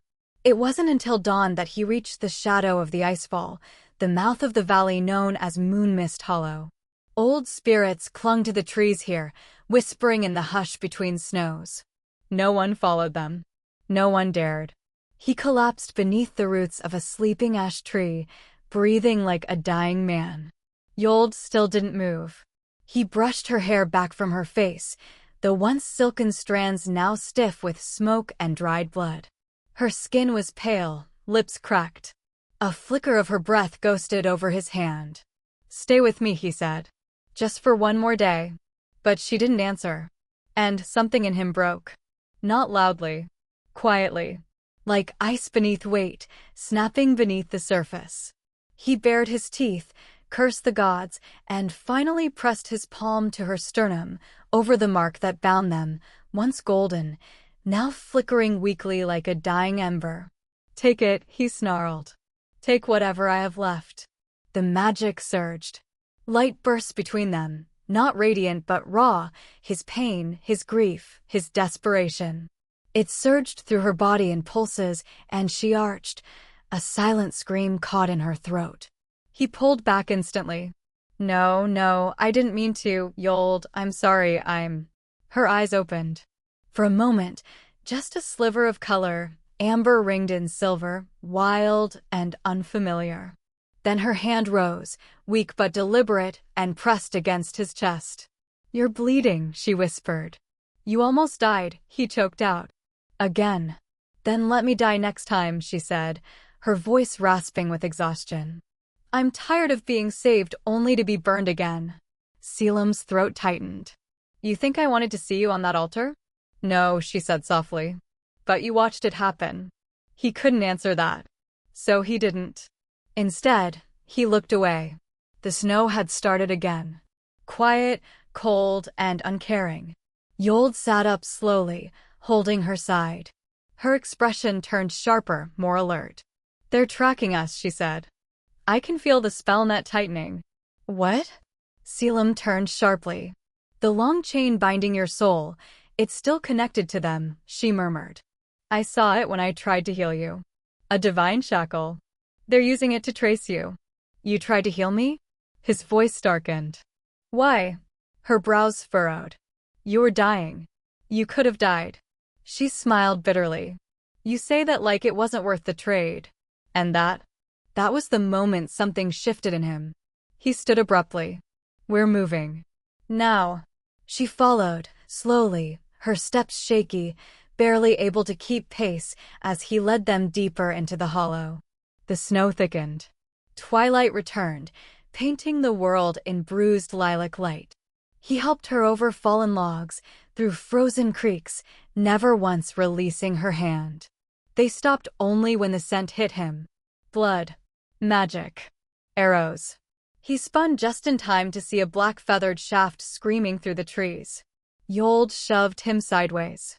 The arrow hit her, right below her collarbone. She gasped, staggered back, and collapsed into the snow. "No, Enno." Caelum roared, catching her before she could hit the ground. His hand cradled the back of her head as blood soaked her tunic. "Why would you do that?"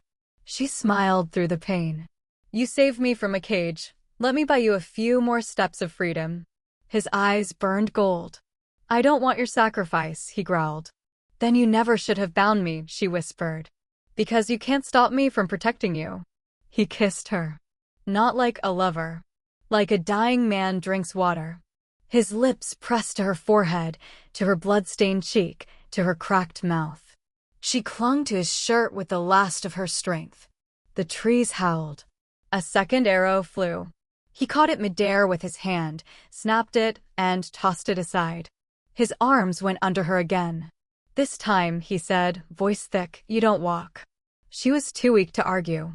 He carried her through the frost, down into the southern glade where the trees grew dense and the moonlight no longer touched the ground. The snow beneath their feet turned red. Far behind, the witch hunters reached the edge of Moonmist Hollow and paused. None of them dared follow further. None of them heard the Alpha whisper to the night, "If the gods want her dead, then I will tear down heaven with my teeth." Chapter 17. The Wild Moon's Night. Snow filtered through the thick canopy like falling ash, faint and slow, barely touching the forest floor where frost painted every root in quiet silver. The forbidden woods had swallowed them whole, an ancient place even the wind dared not speak too loud within. Ysolde's breath shivered in the cold. Caelum hadn't stirred in hours. But now something had shifted. The air grew denser, heavy with a pressure that made her limbs tense without meaning to. From where he lay, half-curled, soaked in blood and moonlight, his body began to tremble. His breath caught on a ragged edge, and a low growl bled from his throat, not from pain, but something deeper. Primal. Breaking. She stepped closer. "Caelum?" The name barely escaped her lips when his body arched, muscles snapping taut. Bone cracked. Heat rolled off him in waves. And then came the howl, raw and torn from somewhere beneath his skin, ripping through the trees like a wound torn open. The wolf had returned. Not the composed Alpha King, not the cold enforcer of ritual. No, this was the creature caged too long. The one the gods feared. His eyes, once sharp with control, glowed with feral gold, unfocused and wild, searching, burning. His claws dug into the earth. Snow melted where he stood. "Stay back," he snarled, though his voice was more breath than sound. "I'm not safe." "I don't need you to be safe," she whispered. "I need you to remember me." But he didn't. Or couldn't. Not fully. She should have run. She was bleeding, an old wound reopened in the scramble for shelter. Her scent thickened the air, and he froze as it hit him. His body trembled violently, a choked sound caught in his chest. Then he lunged. They hit the earth hard. The shock knocked the breath from her lungs. Claws tore the soil beside her face, teeth bared above her neck. But he didn't bite. He hovered, snarling, shaking. And she saw it, his shoulders shaking not from rage, but restraint. Pain. Tears welled in her eyes. "You don't want to hurt me," he whimpered, an awful sound from something so fearsome. His head dipped lower, forehead pressing to her collarbone. Every breath he took was like a battle he was losing. "I can feel you," she said softly, lifting her trembling hand to his cheek. His fur was wet, rain, sweat, blood. She couldn't tell anymore. "Caelum, come back." His form didn't shrink. Not yet. But his body went still. Shivers racked through him. Slowly, slowly, the tension in his frame began to ease, like a storm giving way to rain. Then she leaned in, not out of surrender, but out of choice, and pressed her lips to the edge of his muzzle. "I'm not afraid of the wolf," she said. "I'm afraid of losing you." And that broke something open. His arms, now somewhere between claw and hand, pulled her close. He buried his face in her neck, not to bite, but to breathe. To feel her warmth, her pulse, her heartbeat against his. She wrapped herself around him like a shield, trembling not from fear, but from the weight of what it meant to hold him.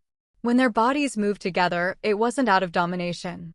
It was an unraveling, threads of pain and power, blood and spirit, binding and breaking, until they found some fragile rhythm beneath it all. The cold could not reach them. Later, under the fading moonlight, Caelum's form collapsed back into human shape beside her, breath-heaving, skin slick with sweat. He didn't speak. Not yet. Just stared at her like she was the only thing keeping him tethered to this world. Ysolde turned her face to him. "You were hurting." His hand found hers rough and shaking. "I always am." "You don't have to be," she said. He leaned forward, resting his forehead against hers, eyes closed. I remember it all. Every second. Every heartbeat. She let her fingers brush the scar along his collarbone, the one that hadn't been there days ago. "You didn't break me," she whispered. "No," he replied. "You made me whole." Chapter 18. The Wolf Who Learned to Love. The first thing Ysolde saw upon waking was Frost clinging to the branches above, lace-like and quiet, as though the forest were holding its breath. She sat up too quickly, pain flared down her side. A soft groan escaped her lips before she could stop it. Her vision blurred. Her skin was marked with bruises, her soul with deeper fractures. Yet when her gaze settled on the figure crouched nearby, her heart didn't flinch. Caelum was no longer a beast, but he looked no less wild. He sat with his back against a fallen tree, arms resting on his knees, his shirt clinging to wounds that hadn't yet healed. Dry blood painted the corners of his mouth. His knuckles were raw and cracked. But in his hands, he held something small, a cloak. Hers. He didn't look at her at first. Only when he sensed she'd moved did he slowly rise, approach her like one might a wounded fawn. "I thought you'd never wake," he said. His voice was hoarse, scraped raw by howling. He knelt beside her, careful not to touch, and held out the cloak. The gesture, so simple, made her throat close. "Let me," he murmured, and without waiting for permission, he reached behind her shoulders and draped it around her, knotting it loosely at the collarbone. His fingers brushed her skin, but not with claim, not with heat.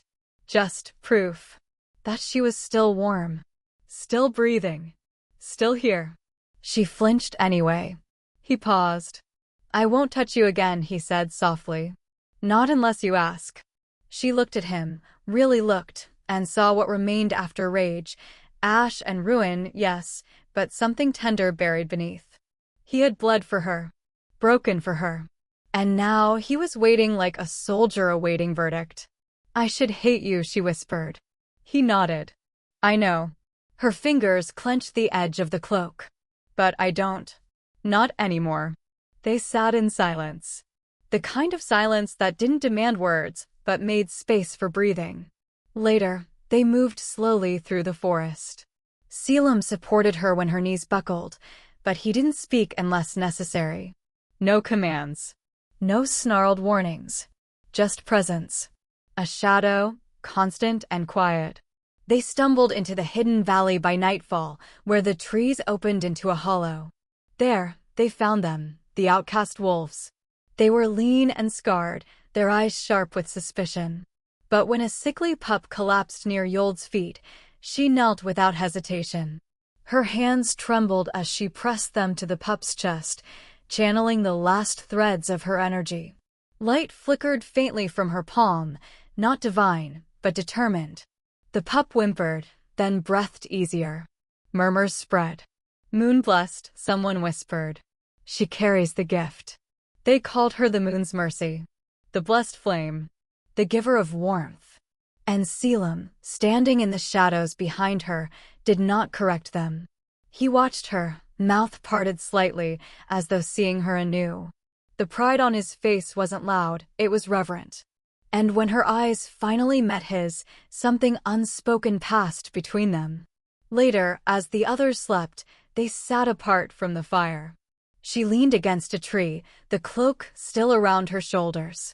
He knelt beside her again, not touching, only watching the way her breath misted in the cold. "You're not the man I met," she said. He gave a bitter smile. "No. I think I left him in the fire." She glanced at him. "You lost everything." "I didn't lose you." His voice broke. "Not yet." She said nothing, but shifted slightly, letting her fingers graze his wrist. Just enough contact to tell him, "I'm not running." He sucked in a breath. "When I was younger, the priests told me that love was for the weak. That wolves do not love.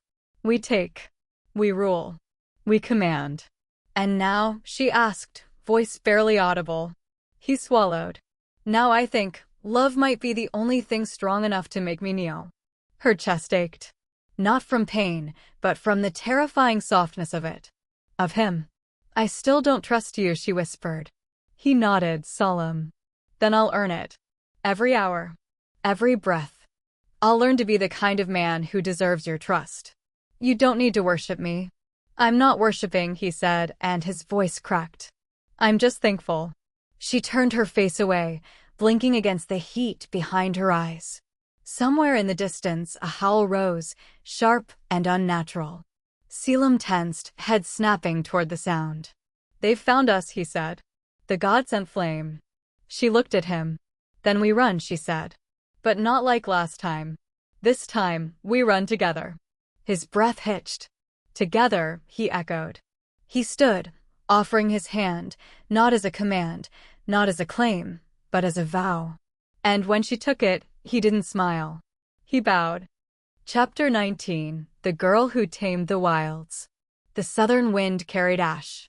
Not the soft kind that drifts like memory, but the coarse, biting grit of ruin. It scraped across the charred bones of the village, twisted into grotesque silhouettes by flame. The huts were reduced to blackened ribs, the trees glowed with angry embers, and the screams, those were long gone. Only silence remained, broken by the panting of wild things. Caelum stood in the ruined center, his skin torn, fangs bloodied, eyes gold and glowing. Smoke curled around his shoulders like a mantle. Beneath his boots were bodies, some fallen soldiers, some feral wolves. But not children. The children had run.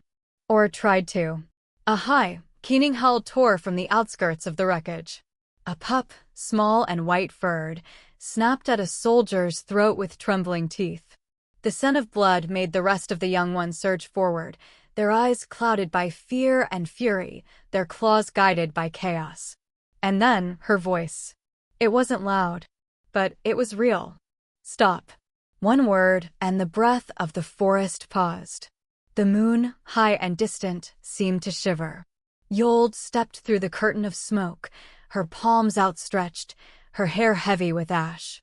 She wore no armor, only a travel cloak caked in soot, torn at the hem.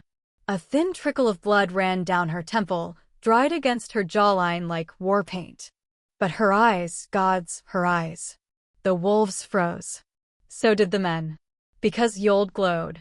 A red halo pulsed beneath her skin, dim at first, then stronger, like something ancient was stirring just under the surface.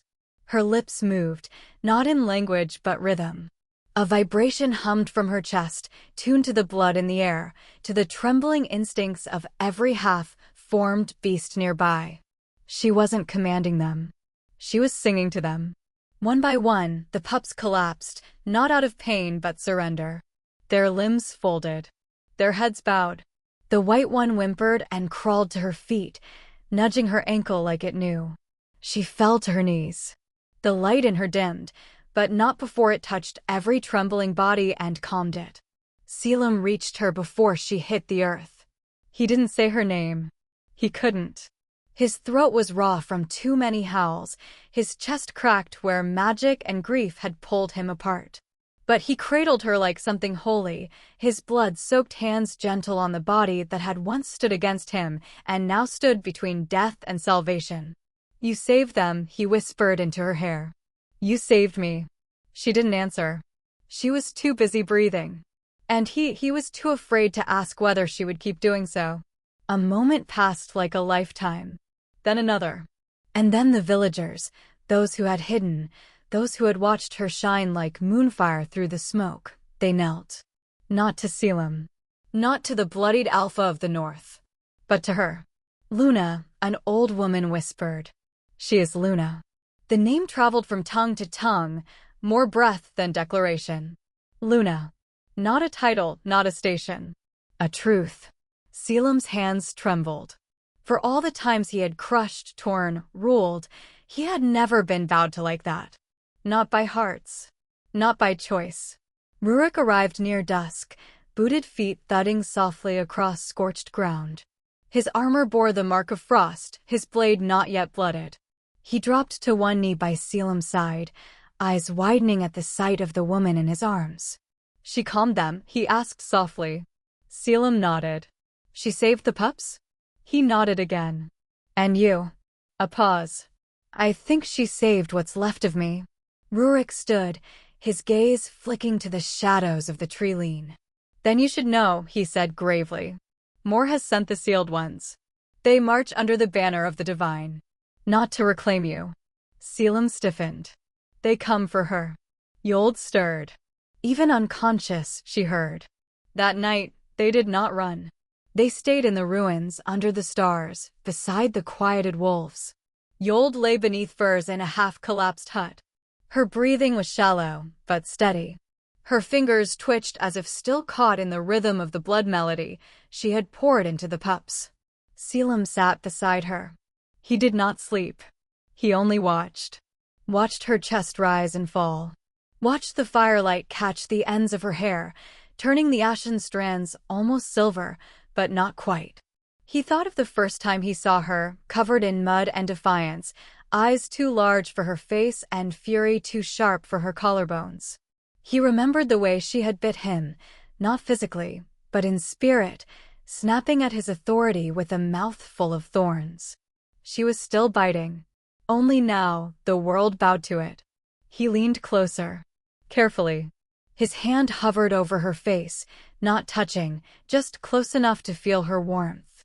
She breathed out, soft and trembling. And in her sleep, she whispered, "Don't leave." His chest cracked anew. "I won't," he murmured. "Not unless you ask." At the forest edge, shadows shifted. Silver armor gleamed like ice. The sealed ones were near. But Caelum did not fear them. He feared what they might make her choose. And what she might choose if he didn't fight for her again. That night, Ysolde dreamed. She stood in a courtyard of fire. The flames licked at her feet, but did not burn. Above her, the moon wept blood. From the smoke, a voice rose, not cruel, not kind. Only final. "The second bond has burned," the moon whispered. "The third will devour." She screamed without sound, and woke with a tear slipping down her cheek. Not from pain, but from knowing she would not be the one destroyed. Not this time. Caelum turned at the sound of her breath catching. "Ysolde?" She looked at him. Her voice was rough, low, barely human. "They're coming." He nodded. "I know." She sat up, shaking. The wolves stirred in their sleep, sensing her motion. And she, still wrapped in bruises and fever, looked out into the night with the eyes of something no longer human, no longer afraid. "I'm done running." Caelum, for the first time, did not try to change her mind. He only said, "Then I'll burn the path for you." And behind them, in the trees, the first flickers of the holy fire began to rise. Chapter 20. The Heart's Vow. The moon had never looked so close. It hung above the lake like a watching god, bright, swollen, expectant. Its reflection shimmered across the water's surface, trembling with every gust of wind. Crickets had gone silent. Even the wolves did not howl. Something sacred was about to break. Caelum stood at the lake's edge, breath shallow, hands clenched. Behind him, Ysolde approached barefoot. Her cloak had long since fallen away, revealing the marks left by flame, ice, and time. Her steps were silent against the moss, but the bond between them whispered louder than any voice. "You feel it too," she said softly. Caelum nodded once, without turning. "It's coming." The second mark. He nodded again. She came to stand beside him, looking out across the water. The night air shimmered faintly around them, thick with unseen threads. Her chest rose and fell, then stilled as she turned to him. "You're afraid." "I'm not afraid of the mark," he replied. "I'm afraid of what it means. Of what it will take." She studied him. Not as a tyrant. Not as the alpha who had once dragged her into palaces and punishments and fire. But as the man who had carried her across frost and ruin. The man who bled for her. The man who had cried and kissed her forehead like it was holy. She stepped closer until their foreheads touched. He did not pull away. "I don't fear the bond," she whispered. "I fear not finding you on the other side of it." His jaw tensed. "Ysolde, don't run from me. I don't want to damn you. Then burn with me." She took his hand, placed it against her chest. Her heart pounded wildly beneath his palm, not from fear, but from choice. With her free hand, she dipped 2 fingers in the shallow basin of blood that still lingered from a wolf pup's healed wound. Then, slowly, deliberately, she pressed the stained tips to the center of his chest, over the scar the god chains had left. With every stroke, she painted a symbol. Not ancient. Not divine. Personal. "I vow," she said, voice steady despite the tremor in the air, "that if fate would tear us apart, I will be the one to stitch the wound shut. I choose this pain, Caelum. I choose it with my eyes open." His breath caught. And then he was moving. Not with violence, not with frenzy, but like something starving finally reaching water. He pulled her into him and kissed her, not hungrily, not with fire, but with ache. Every scar pressed to scar, every heartbeat sinking like the moon's tide. Their foreheads met again. And together, they spoke the second vow. "I bind my soul to yours," he murmured, "not by blood, not by God, but by will." "I take your name," she whispered back, "not as a collar, but as a match to my fire." The air erupted. Not in heat, not in light, but resonance. The second mark burned into being, not as a collar or chain, but as a woven ring of light that danced around their joined hands, spiraling up their arms, imprinting their palms with the same sigil. Neither holy nor damned. Just real. Their mark. Caelum's shoulders trembled. He wasn't crying, but he had no word for the emotion that made him press his lips to her wrist, then to her knuckles, then to the center of her palm where the mark still glowed faintly. "I've never asked for anything in my life," he said hoarsely.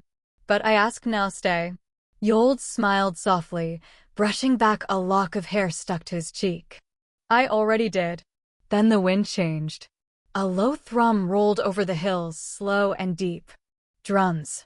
War drums. From the east, the glow of fire crept over the treetops, orange and blue and too uniform to be wildfire. No, this was holy flame. Controlled, weaponized. The sealed ones marched. Behind them would come the elders, and the wolves bred in temples rather than woods, and the blades enchanted with god spells. Caelum stiffened.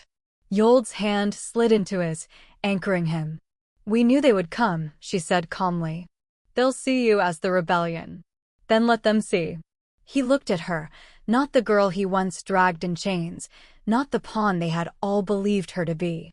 The moonlight caught the soft amber sheen of her irises, and he saw not just power, but willingness. She wasn't a weapon waiting to be wielded. She had already chosen her battlefield. He reached into his cloak and retrieved a dagger. It was ancient, silver, etched in the lost tongue of the first wolves. He pressed it into her hands. "Then fight with me." She accepted it. And smiled. "I'll do more than fight, Caelum. I'll make them regret ever thinking I was theirs to sacrifice." From the hills, Rurik's voice carried like a gust. "They've crossed the valley," he shouted. "We don't have long." Caelum glanced back once. He saw the sacred bond pulsing on her skin, her chin lifted, her eyes unflinching. He whispered, more to the gods than to her. "She was supposed to be my ruin." Ysolde heard him anyway. And she answered with a grin. "Maybe I still am." Then they turned together, side by side. Not running. Not fleeing. But walking forward, toward the firelight.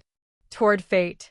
And behind them, the lake reflected the twin glow of the second bond, 2 souls no longer shackled, but aligned. Chapter 21, The Sister's Knife. The wine was sweeter than Ysolde remembered.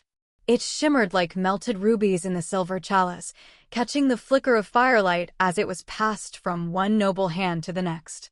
Incense curled from golden dishes, thick and heady, masking the scent of unease that hung over the chamber like a brewing storm. The temporary council hall in the southern forest had been hastily erected from cedar wood and ivory banners. The throne at the far end, an imitation of the Luna seat, was carved in moonstone, but lacked the weight of truth. Still, they had dressed it up well, cloaking it in garlands of frost vine and white silk, as if trying to convince themselves they still worshipped something sacred.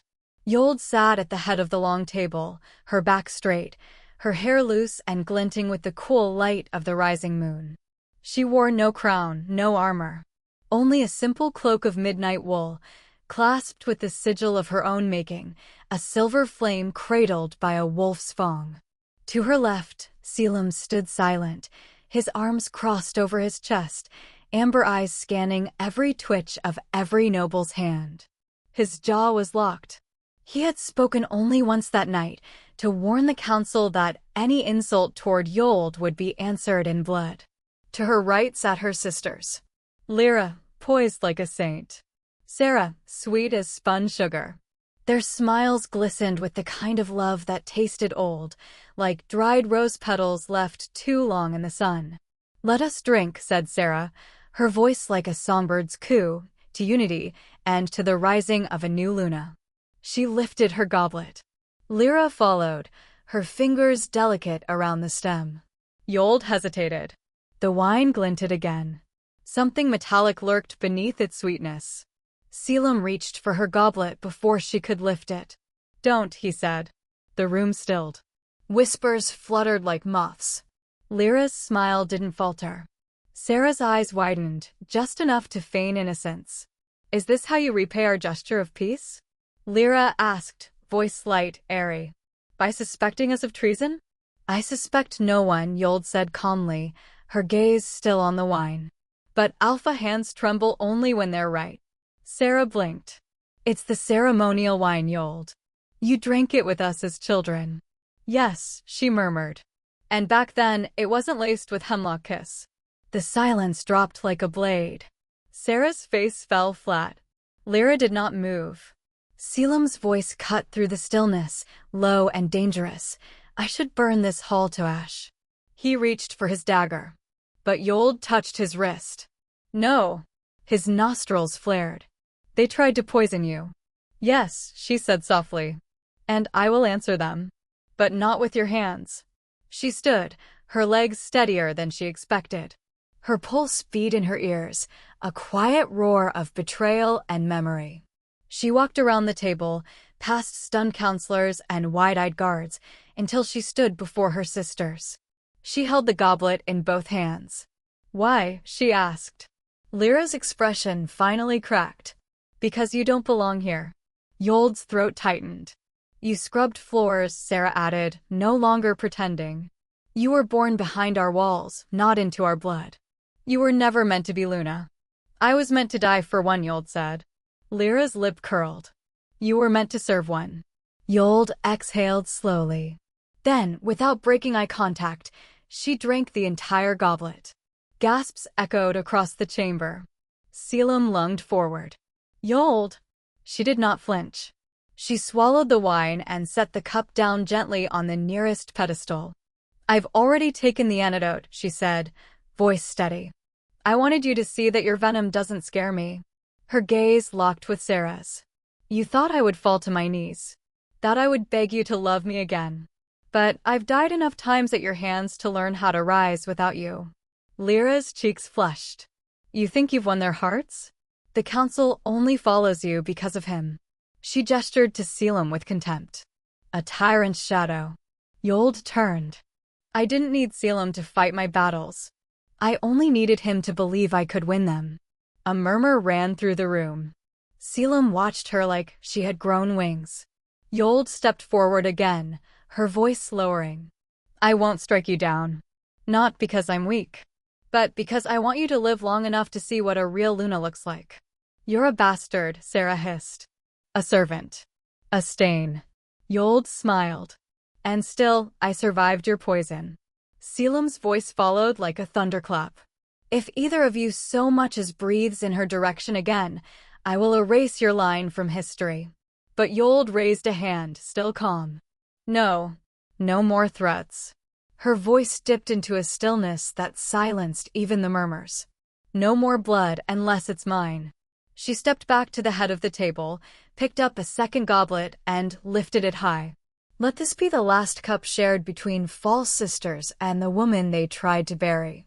Then she poured it out onto the stone. The wine hit the floor with a splash like blood. From the far side of the platform, Rurik entered, his face grave. "The god flame has been sighted on the eastern cliffs," he said. "The elders are coming." Ysolde turned toward the moonlight spilling through the arched windows. The white beams bathed her face in ethereal glow, silver fire in her eyes. Behind her, Lyra spoke one last time. "You won't live long enough to see your reign. The gods have sent fire for you." Ysolde did not turn. Instead, she murmured, soft as prayer. "Then let them try to burn what's already turned to ash."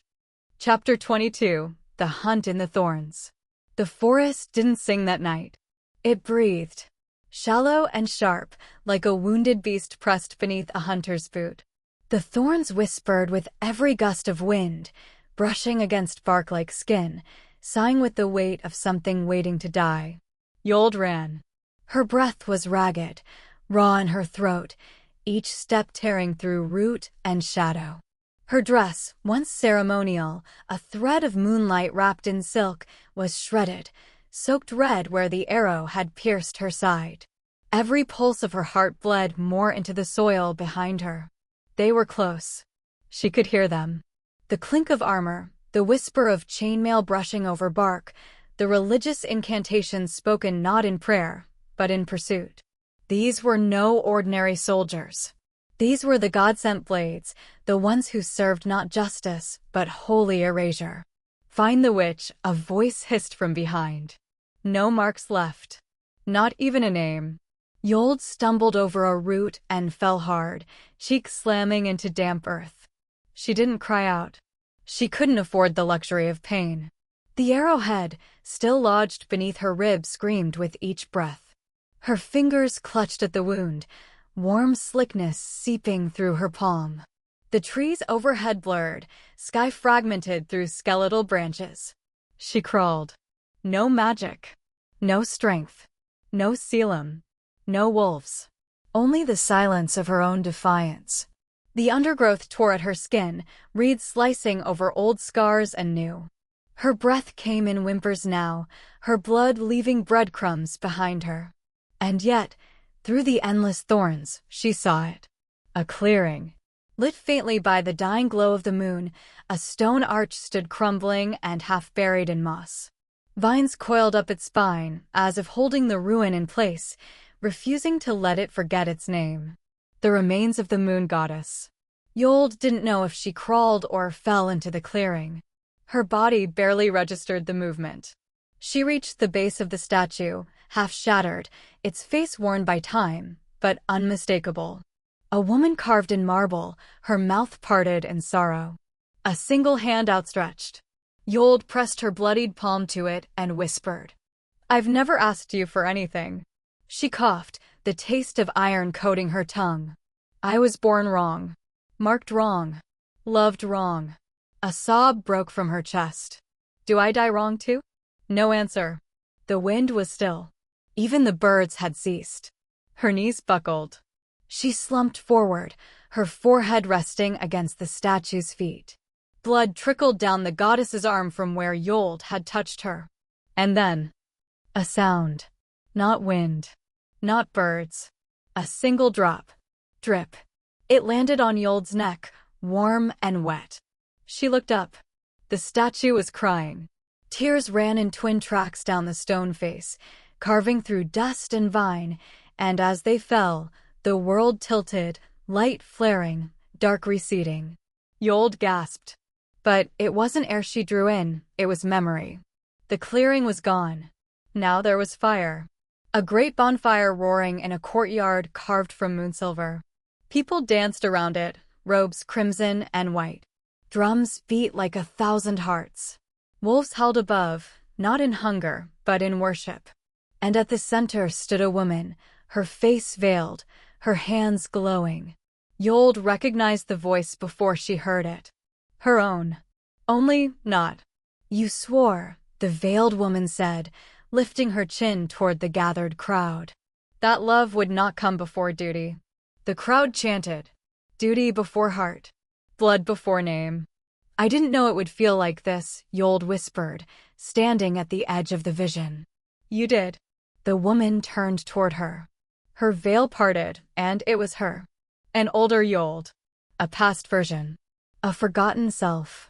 You were the first to break the vow, the other Ysolde said, stepping forward. You turned from the moon and kissed a wolf instead. Ysolde's throat tightened. I didn't know he would mean this much. The veiled one touched her cheek. And now, the moon burns your soul for what you abandoned. I didn't abandon her, Ysolde shouted. I was forced, made to bleed, to serve. She waited, the vision said softly. She always waits. Tears gathered in Ysolde's real eyes, even as her dream self trembled. Then what do I do now? The veil returned. The woman turned away.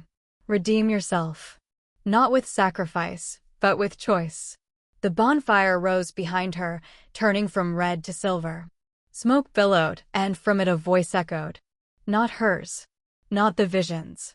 A divine whisper. You who defied the flame, will you now walk through it willingly? Ysolde fell to her knees, fire reflecting in her eyes. Yes, she said. The world shattered. She woke with a gasp. Night still hung heavy. The statue was quiet, but something had changed. Her wound no longer bled. Her body still ached, but it was alive.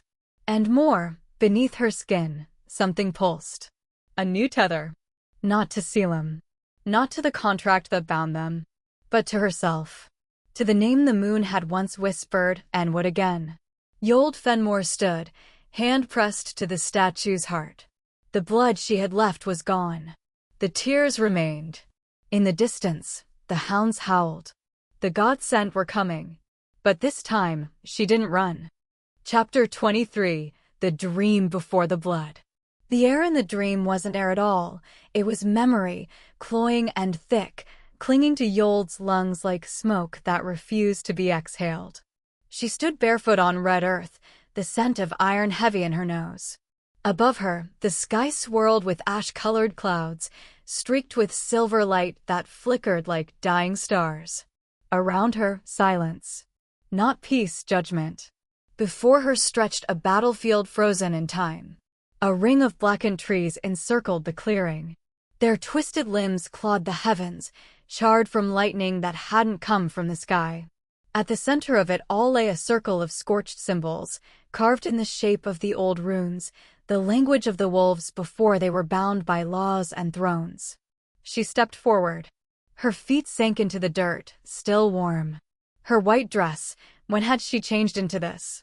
Drifted around her legs like mist, untouched by blood, though the earth begged to stain her. In the center of the runes, a figure knelt. Ysolde knew her before she saw her face. The woman's hair was a cascade of moonlight, wild and matted with dried blood. Her skin bore runes not inked but branded, and at her back a broken staff carved with wolf bone. She turned. And Ysolde saw herself. Older. Not in years, but in soul. This was not a reflection. It was a version that had lived longer, burned brighter, and broken harder. I didn't mean to lose them all, the dream Ysolde whispered. Ysolde's voice trembled. Who? The packs. The bloodlines. The hearts. Her past self looked up, eyes hollowed by guilt. I wanted power because I thought it meant protection. I betrayed the moon because I thought the wolves deserved better. A wind stirred. Behind them, a temple emerged from mist. Cracked marble pillars reached skyward, half swallowed by vines. At its peak stood a shattered crescent, once the sigil of the moon goddess, now fractured, as if even divinity could not endure betrayal. She cursed you, the vision said. Not because you chose wrong, but because I didn't regret it, Ysolde finished. The air shimmered. From the temple's inner sanctum, a figure descended. She wore no crown. Her feet did not touch the earth. A veil of twilight veiled her face, but her presence struck through bone, ancient, feminine, and infinite. The moon goddess. You took my light and handed it to the wilds, the deity said, voice low as tide. You armed the wolves against me. You asked for fangs instead of blessings. Ysolde dropped to her knees. The earth didn't resist. It welcomed her fall. I didn't understand what I was taking. You did, the goddess said simply. You always did. That is why you were reborn to suffer. She approached. The moonlight from her skin illuminated the battlefield, revealing what Ysolde hadn't dared look at. Bodies. Dozens of wolves, men, women, children, lay strewn like broken prayers across the ground. Clawed. Burned. Dead with eyes wide open, frozen in expressions of betrayal. At the center of them, slumped against a stone, was him. Or rather, the man who had become him. Caelum. But in this life, he had no crown. No mantle of alpha. He was bare-chested, his skin marked with the same brands as hers, his hand limp around the hilt of a shattered sword. A gash ran across his heart. And she, her past self, was the one who made it. Ysolde reached toward him. I didn't mean to. But you did, the goddess said. You were born again to see it. To feel it. Until you learn what it means to choose something beyond power. Tears pooled in Ysolde's eyes. She turned to the vision of herself, whose hands were still dripping with blood. What would you do differently? The dream. Ysolde looked up, eyes shining. Love him, she whispered. But let him be free of you. Ysolde flinched. The moon goddess stepped closer. Her voice dropped, almost tender. In this life, you claim to love him. You fight beside him. You bleed for him. I do, Ysolde breathed. Then answer me, child of two betrayals. The light pulsed. The battlefield darkened to an eclipse hue. The goddess's voice thundered. If you must send him to his death again, will you look back at him a final time, or walk away? Ysolde's breath hitched. The silence hung like a blade. She started, but her throat closed. She didn't know the answer. She wanted to say yes. That she would choose him, that she would burn again before letting fate take him. But her hands remembered the heat of old blood. And her heart remembered the feeling of causing it. The world cracked. She fell. Back into her body, into pain. Into the cold press of stone beneath her. Her eyes flew open with a ragged gasp, air filling her lungs like floodwater. A cry echoed near her. She turned her head. Caelum knelt beside her, his hair damp with sweat, his hands shaking as they cradled hers. Ysolde, he choked. Please, please, I thought I lost you. His cheeks were streaked with dirt and blood and something raw. His voice was hoarse, as though he'd been calling for hours. You were cold, and I didn't know what to do. I can't lose you, I can't. She reached weakly toward him. Touched his face. He caught her hand, pressed it against his lips. I'm here, she whispered. His forehead dropped to her shoulder. I would burn every god for you, he said brokenly. But I can't save you from death. If you leave me, Ysolde, if you die, what's left of me won't be human anymore. She remembered the dream. The battlefield. The voice that asked if she would look back. And for the first time, she thought, maybe this time I will. Chapter 24, The Alpha Who Abandoned His Throne. The wind in the southern forest smelled of rain and iron. It whispered through the pines like a breath caught between memory and warning. Caelum carried Ysolde in his arms, her body slack but warm, a flicker of life pulsing faintly against his chest. Blood crusted the corner of her mouth, and every step jarred the deep wound at his side, but he didn't stop. Not even when his knees threatened to buckle. Not even when he heard the howl of far-off wolves not their own. Behind them, the ruins of the moon god's sanctuary lay cold and quiet again. Ahead, the high mountain path that led to a village too small to be mapped. They were no longer part of any kingdom. No longer on any throne's map. He didn't care. Ysolde stirred faintly in his arms. Her eyes blinked open, pale and full of something too old for her young face. She looked at him as if still remembering her own name. I saw, she began. I know, he said hoarsely. You cried in your sleep. She didn't deny it. You stayed. I would have carried you into the void itself. She lowered her eyes. Then you'd be just as lost. Caelum gave a low, broken laugh. I already am. When they reached the edge of the village nestled in the crook of the southern cliffs, the people did not greet them with suspicion. Word had already spread of the girl who calmed the wilds, of the Alpha who burned the sacred pyres to ash. The villagers offered their quiet and their roofs. They offered soup with no questions. Sometimes, that was more reverence than kneeling. Inside a hut carved from stone and warm pine wood, Caelum laid Ysolde on a bed of furs and moss. She turned to face the wall, silent. He remained at the edge, watching her back. He didn't move. Didn't speak. Not until she whispered, "You shouldn't have come back for me." "I didn't," he said. "I never left." That night, as a storm rolled over the cliffs, a lone rider arrived, Rurik. The old soldier knelt at the doorway, soaked through and breathless. "My Alpha," he said, voice low. "They've sent word. The throne waits. The long howl has sounded." Caelum's jaw tightened. "You're to return," Rurik continued. "The crown rites begin at moonrise." Behind them, Ysolde stirred again but didn't speak. Caelum didn't answer at first. He stood, walked to the hearth. Then, slowly, he reached to his belt and unfastened the black-silver ring, the one carved from the molten core of the high crag, centuries old, passed down through bloodlines. He stared at it, and dropped it into the fire. The metal hissed. Rurik's breath caught. "My lord." "No," Caelum said, voice quiet and iron. "Not anymore. They'll strip you of title, of lands, of the pack. Then let them." He turned, eyes golden in the firelight. "I never ruled for them." The door opened without a sound. Ysolde stood there, leaning against the frame, pale and trembling, but her eyes steady.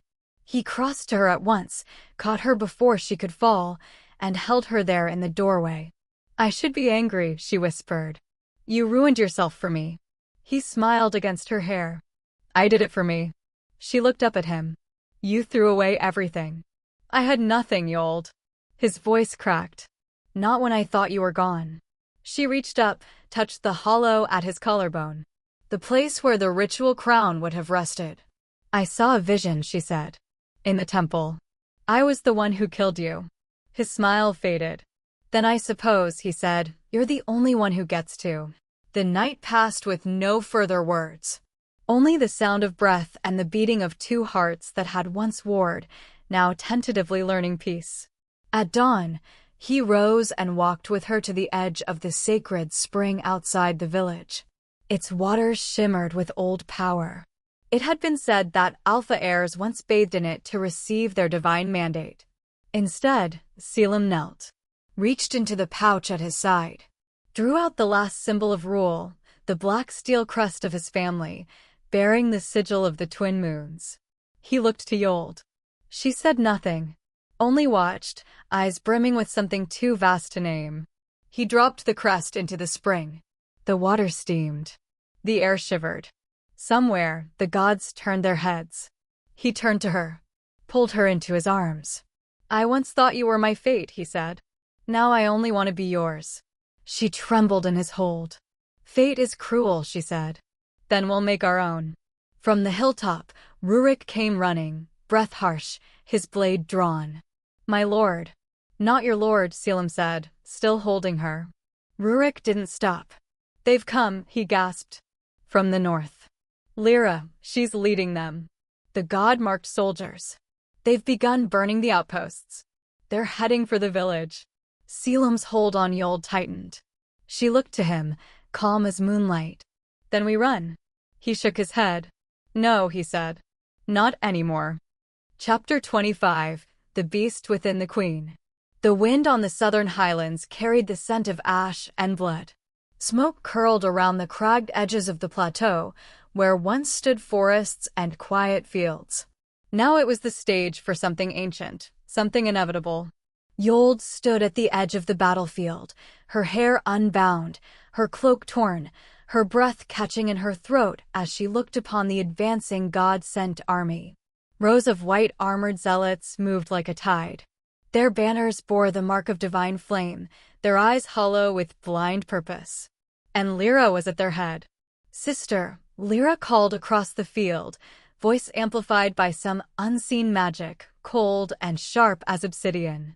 "Kneel now, and I might give you a cleaner death than you deserve." Ysolde didn't flinch. Her hand drifted to the base of her throat, where the faint pulse of the second soul mark still flickered beneath her skin. Caelum stepped beside her, already shifting between man and beast. His skin shimmered with heat, his voice low and guttural. "Let me end this." But she touched his wrist, firm, commanding. "No. This time, I burn for myself." She stepped forward, alone, her body silhouetted against the rising blood moon. Then, she opened herself.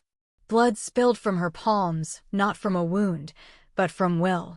She carved ancient sigils in the air, symbols born not of training, but of inheritance. Her veins lit with silver, her eyes turned to fire. Caelum's howl split the silence. Their soul marks surged in unison. Pain lanced through them both, but it was a pain that sharpened them, that tore through illusion and revealed truth. The beast within her, long dormant, stirred and howled back. And then it rose. Ysolde's body contorted, her limbs elongating into a shape that was both terrifying and breathtaking, sleek with fur the color of storm-touched moonlight, her eyes glowing with ancient wrath. No longer girl, no longer prey. She was the wolf. Caelum stood beside her, his own beast fully revealed, dark, massive, wild. For once, they didn't just echo each other. They moved as one. The god army charged. Ysolde lunged first, cutting through the first line of soldiers like slicing through silk. Her claws gleamed with spirit fire, her fangs bared in a snarl of defiance. Caelum flanked her, tearing down shields, crushing steel under paw and rage. And then Lyra. The woman had shed her sisterly mask. Dressed in ceremonial white, wielding the staff of the moon's high seat, she cast divine spells meant to burn unworthy blood. But Ysolde was no longer bound by worthiness. She crashed into Lyra like a storm, slamming her down into the stone. The staff cracked in half beneath them. Lyra choked, spitting blood. "You were never meant to." Ysolde's wolf form shimmered, flickered, then shifted back to her human self, crouched atop her sister, eyes burning. "Is this what you wanted?" she whispered. "This throne? This title? This power?" She raised a clawed hand, then stopped. Lyra's face contorted with fear, not because of the wound, but because of the mercy. Ysolde stood. "Take your broken throne. Bury it in the ashes of your soul." Behind her, Sarah crawled from the ruins, coughing, face streaked with soot and disbelief. Their eyes met, years of shared blood, shared nights, shared dreams turned into dust between them. Ysolde only said, "I'm not your sister anymore." Sarah collapsed, whispering her name like a curse or a prayer. The battle faded. The last of the god soldiers fell to Caelum's claws. The field reeked of divine oil and mortal grief. When Ysolde returned to Caelum's side, her limbs trembling, he met her with open arms, not as Alpha to Omega, not as king to consort, but as a man who had seen the end and found her standing in its place. He held her as if she were breakable again. She leaned into him like she never had before, soft, real, free. But peace didn't last. She looked up at him beneath the smoldering sky, her voice hushed. "Tell me, Caelum." His breath hitched. "Do you love me?" she asked, "or do you love the fate that put me in your path?" He froze. A heartbeat passed. Another. He didn't answer. Not yet. And the silence, for once, wasn't safe. Chapter 26. The Question Beneath the Blood. The battlefield was silent now. Smoke curled like ribbons over the blood-stained highlands, where only hours ago the clash of steel and bone had echoed beneath the open sky. The sacred stones of the moon altar were shattered, cracked down the middle as if the gods themselves had turned away. No more chants, no more war drums, only wind, and the heavy sound of breathing that wasn't quite calm. Caelum stood with his back to her, shirt torn, skin streaked in blood, his or others, it didn't matter anymore. He looked like the end of a prophecy, forged in fire, breathing ruin. Ysolde sat on a low, broken column, her knuckles white around the curve of her knees, moonlight touching the smears of blood on her arms like a caress. Her hair, once bound with silver thread, now fell in wild waves of brown and gray, curling like smoke around her shoulders. She had not spoken since the battle ended. Neither had he. The silence wasn't comfort now. It was tension, pulled taut between them like a blade ready to break skin. She finally raised her eyes to him, voice soft but clear, slicing through the quiet like a dagger made of glass. "If the gods hadn't chained us with the mark," she said, "if fate hadn't dragged us into each other's arms, would you still have come for me?" He didn't move. The question hung in the night air, raw and trembling. Ysolde stood, her bones aching, body sore from battle and blood and all the things she couldn't name. She walked closer, step by step, her bare feet silent on the cracked stone. When she stopped in front of him, he still didn't meet her gaze. Her fingers touched the edge of his jaw, barely there. "Would you have loved me if there was no mark? No bond to chain you to me?" Still, he was silent. Caelum's breath was uneven. She could see the war inside him, alpha instincts bristling, soul burning, his silence not apathy, but agony. But she had bled too long, waited too hard for a truth that never came. Her hand dropped. She stepped back and smiled. But it was a smile that didn't reach her eyes. "That's what I thought." She turned. The wind caught her cloak like a wave as she walked away, deeper into the scorched wild, past the broken altar, past the ashes of the throne she'd never wanted. Each step echoed with finality. Behind her, Caelum remained rooted in place, watching her fade into the mist. He could have called her name, could have begged, broken, bled. But he didn't. Instead, he reached for the side of his neck, where the alpha's soul mark burned beneath the skin, where her spirit still pulsed faintly inside his blood. His fingers trembled as he gripped the edge of the mark. And he tore it free. A guttural sound escaped his throat, not a scream, not a roar, but something deeper. More human. More lost.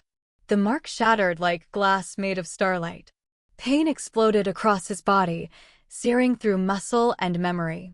He staggered back, dropping to one knee as if the earth had finally claimed him. In the silence that followed, all that remained was the sound of his ragged breathing. And a single word, spoken only to the wind. "Ysolde." Chapter 27, The Ashes of a Throne. Smoke curled around the high columns of the northern court, the sky above dimmed in morning gray. Snow had begun to fall, delicate and bitter, as if the gods themselves were ashamed to look directly at the ruin they'd allowed to flourish. Caelum stood at the center of the moon hall, the once sacred place where kings were crowned, oaths were sealed, and blood was spilt in the name of righteousness. But there was nothing righteous about what had happened here. The hall was filled with silence, except for the sound of boots on stone as the last of his soldiers, wounded, weary, but loyal, filed in behind him. The banners had been torn down. The throne remained, blackened by time, its silver crown dulled by the sins committed beneath it. Caelum walked forward. His steps were steady, though each one felt like a stone being nailed into the coffin of a world he'd once believed in. The long table of the Elder Council stood ahead. Mor, the High Elder, was seated in the center, surrounded by those who had whispered betrayal behind ritual and mask.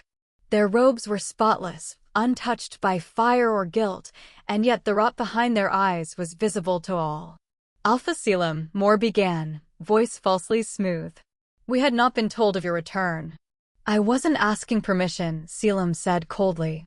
He stood before them, hair unbound, eyes burning not with rage, but resolve.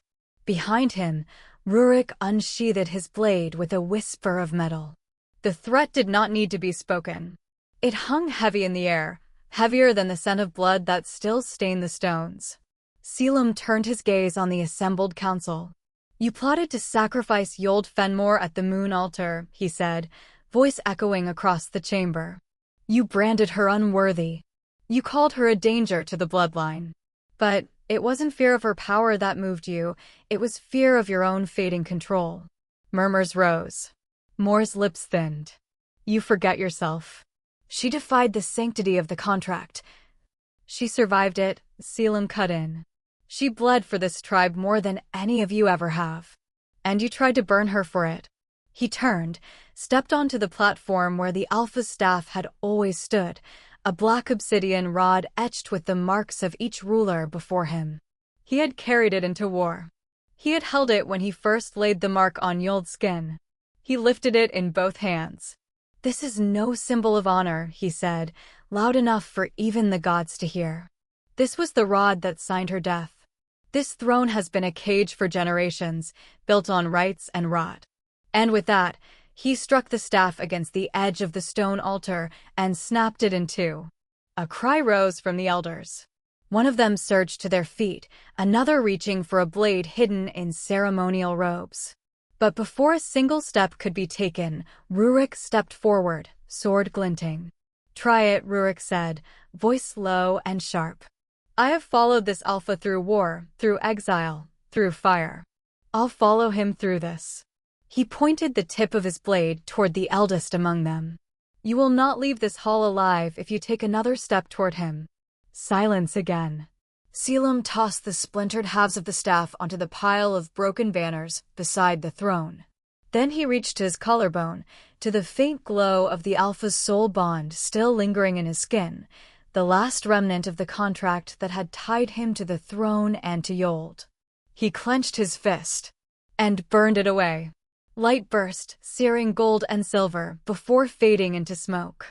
"I renounce the title," he said, voice softer now but no less final. "Not because I am unworthy, but because this role, this structure, this curse, you build it to break those who love." He turned to the people gathered behind him. Veterans. Mothers. Healers. Orphans of war. His eyes swept them with calm certainty.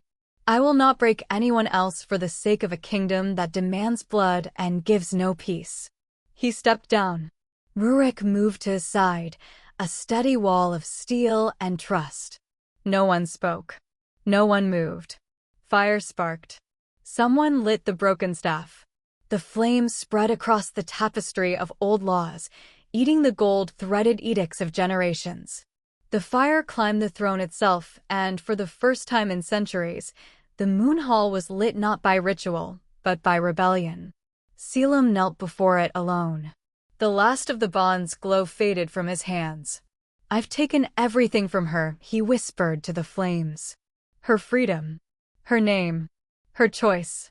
Smoke curled around his face, damp with sweat and snow.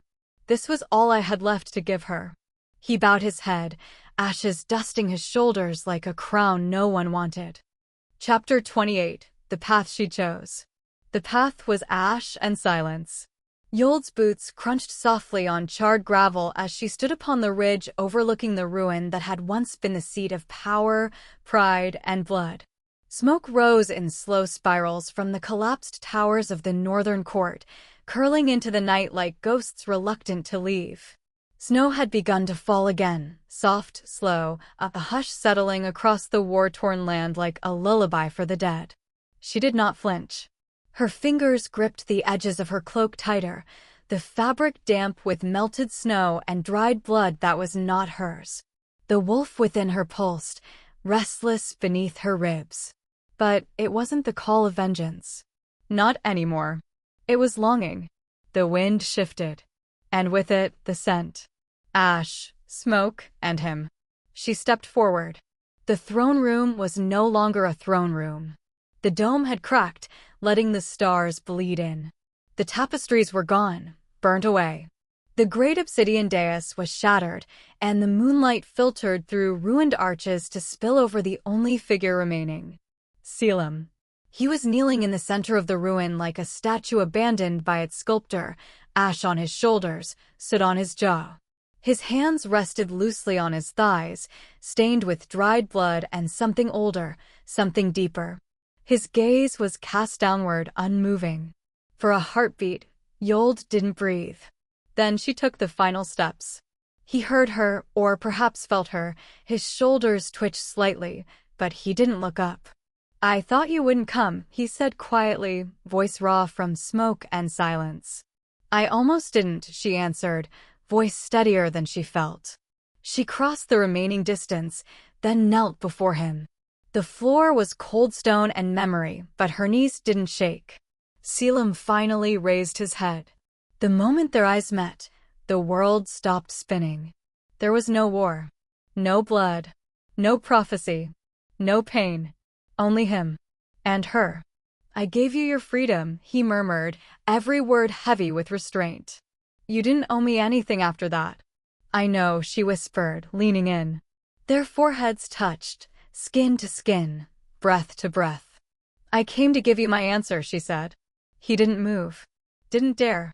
She reached up, her fingers brushing the side of his throat, where once a glowing mark had pulsed beneath skin. Now there was only silence there. "I choose you," she said, lips ghosting over the hollow of his neck. "Not because the gods bound us. Not because you burned the world to save me." Her lips found the bare skin beneath his jaw. "But because in every life, I would have found my way back to you anyway." Then, slowly, reverently, she pressed her mouth to his neck and kissed him. Not as a slave bound to her alpha. Not as a cursed girl fulfilling destiny. But as a woman. Free. A mark bloomed beneath her lips, not fiery, not violent, but soft, like a flower breaking through frost. A silver thread of light spun from her mouth to his chest, winding around his heart like a promise made not in chains, but in choice. Caelum gasped softly. His hands rose, hesitating, then cradled her face, trembling. "You chose this," he whispered, disbelief cracking through his voice. "I did. You're not afraid?" She smiled, tears caught in her lashes. "Terrified. But I'd rather be terrified with you than brave without you." The light between them grew, not blinding, but warm. A cocoon. He kissed her, desperately, gently, like a man returning from war only to find that home had always been a person, not a place. She answered him with the same intensity, fingers threading through his hair, mouths meeting again and again.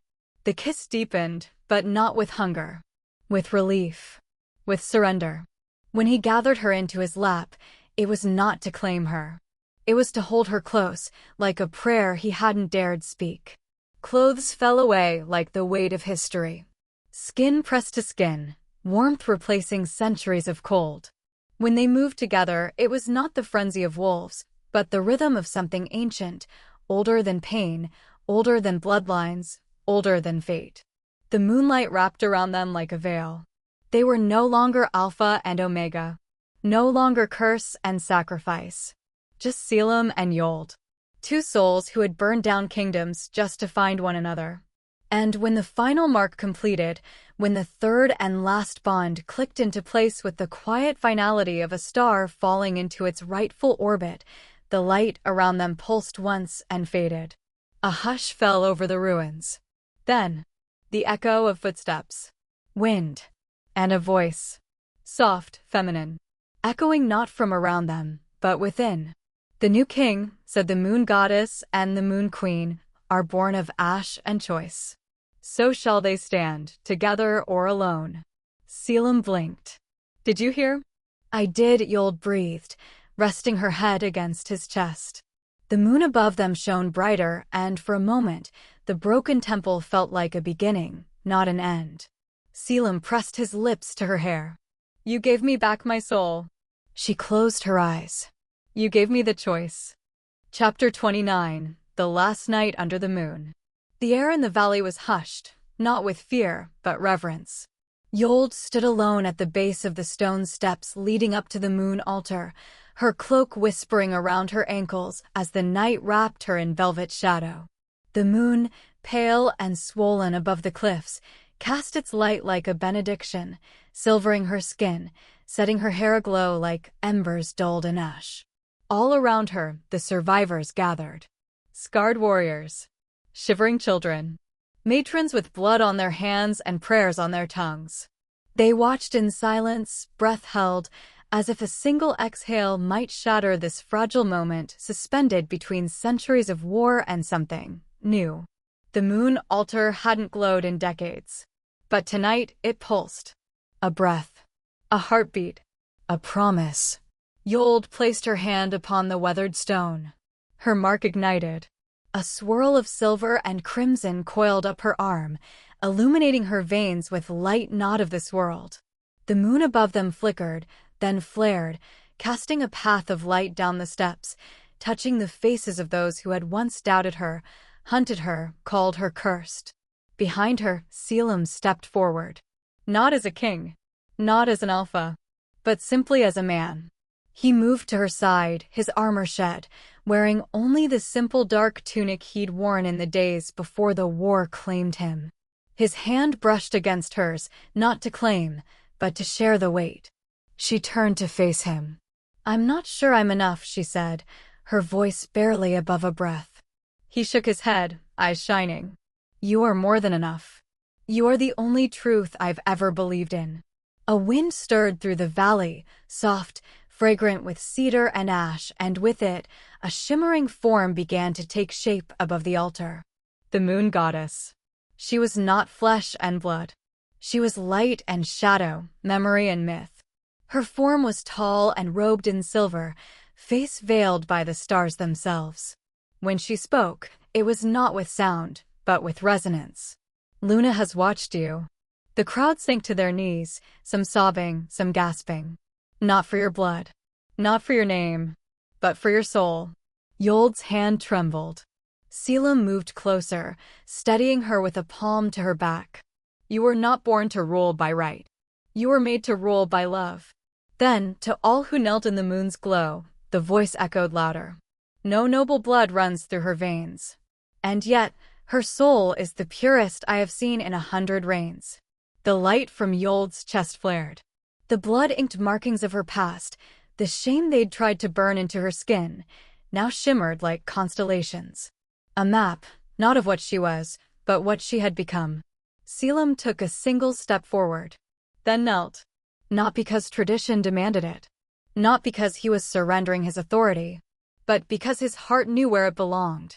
"She is not my Luna," he said, voice carrying across the gathered crowd. "She is not my Omega. She is not my bondslave.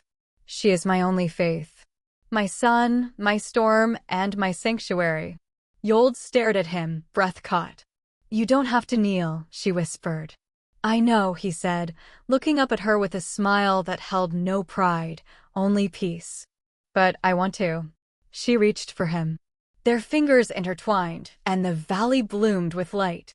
The moonstone embedded in the altar cracked down the center, and from within, a new beam of light surged into the sky.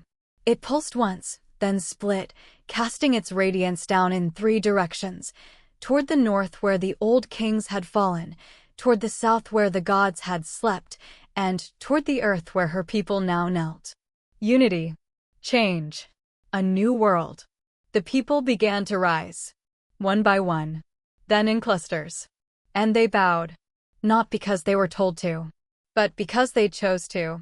They bowed to the girl who had been born with no name but shame. They bowed to the Omega who had once begged not to die. They bowed to Ysolde, not as a relic, not as a tool of prophecy, not as a victim, but as their queen. She turned her gaze upward, meeting the eyes of the moon goddess. "I accept," she whispered. The goddess's form smiled, just slightly, before dissolving into the starlight. Caelum stood beside her once more, shoulder brushing hers. "Do you regret it?" he asked softly. She looked at him, warmth coiling in her chest. "No, not a single step." And then, without ceremony or pageantry, she began to walk. Up the altar steps, toward the throne that had waited through centuries. The last night under the old moon began to fade, and the first dawn of the world they would build broke over the peaks. Chapter 30. The Queen Who Was Never Chosen. The silence in the moon hall was vast. No chants. No horns. No ancient tongues whispering lineage into the stones. Just the sound of soft footsteps, echoing against the marble carved long before memory began. Ysolde walked forward, alone. The weight of eyes followed her, hundreds of them. Noble houses stripped of their pride, warriors scarred from war, children swaddled in ash-stained blankets. They stood not in defiance, not in fear, but in something far rarer. Hope. She reached the foot of the moon throne. The ancient seat of Luna's chosen, carved from silver-veined obsidian, once accessible only by bloodlines as cruel as they were pure. The same throne that had witnessed centuries of vows and violations, sacrifice and silence. Her hands were trembling, not with fear, but with memory. She had bled for this. She had died for this.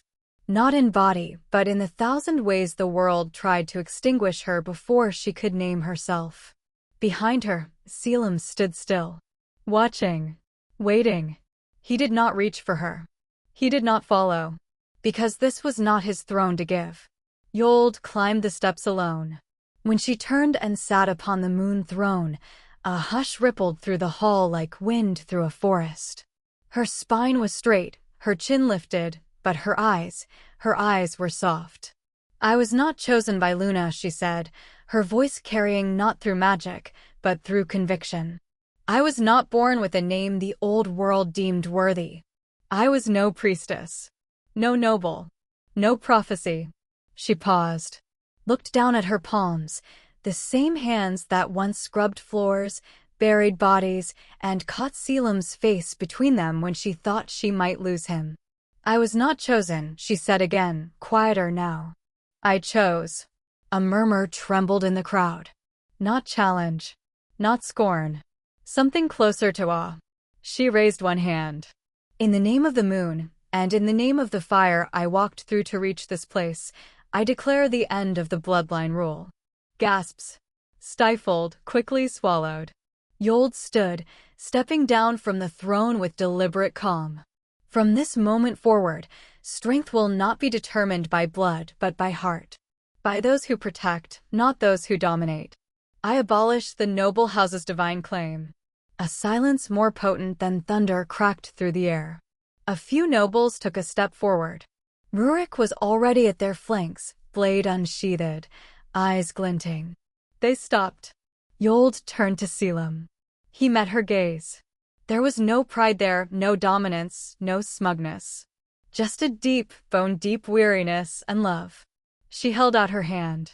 "Stand with me," she said. Not as a queen choosing her consort, but as a woman choosing her equal.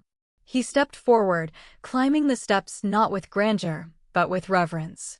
When his fingers closed around hers, the silver ring of the Alpha, the one he'd cast into the sacred spring, flared back to life on his knuckle. But this time it was not the ring of rule. It was the ring of unity. They sat together. She on the moon throne, he beside her, not below, not above. Together. Ysolde's voice turned gentle. "I abolish the forced bondings.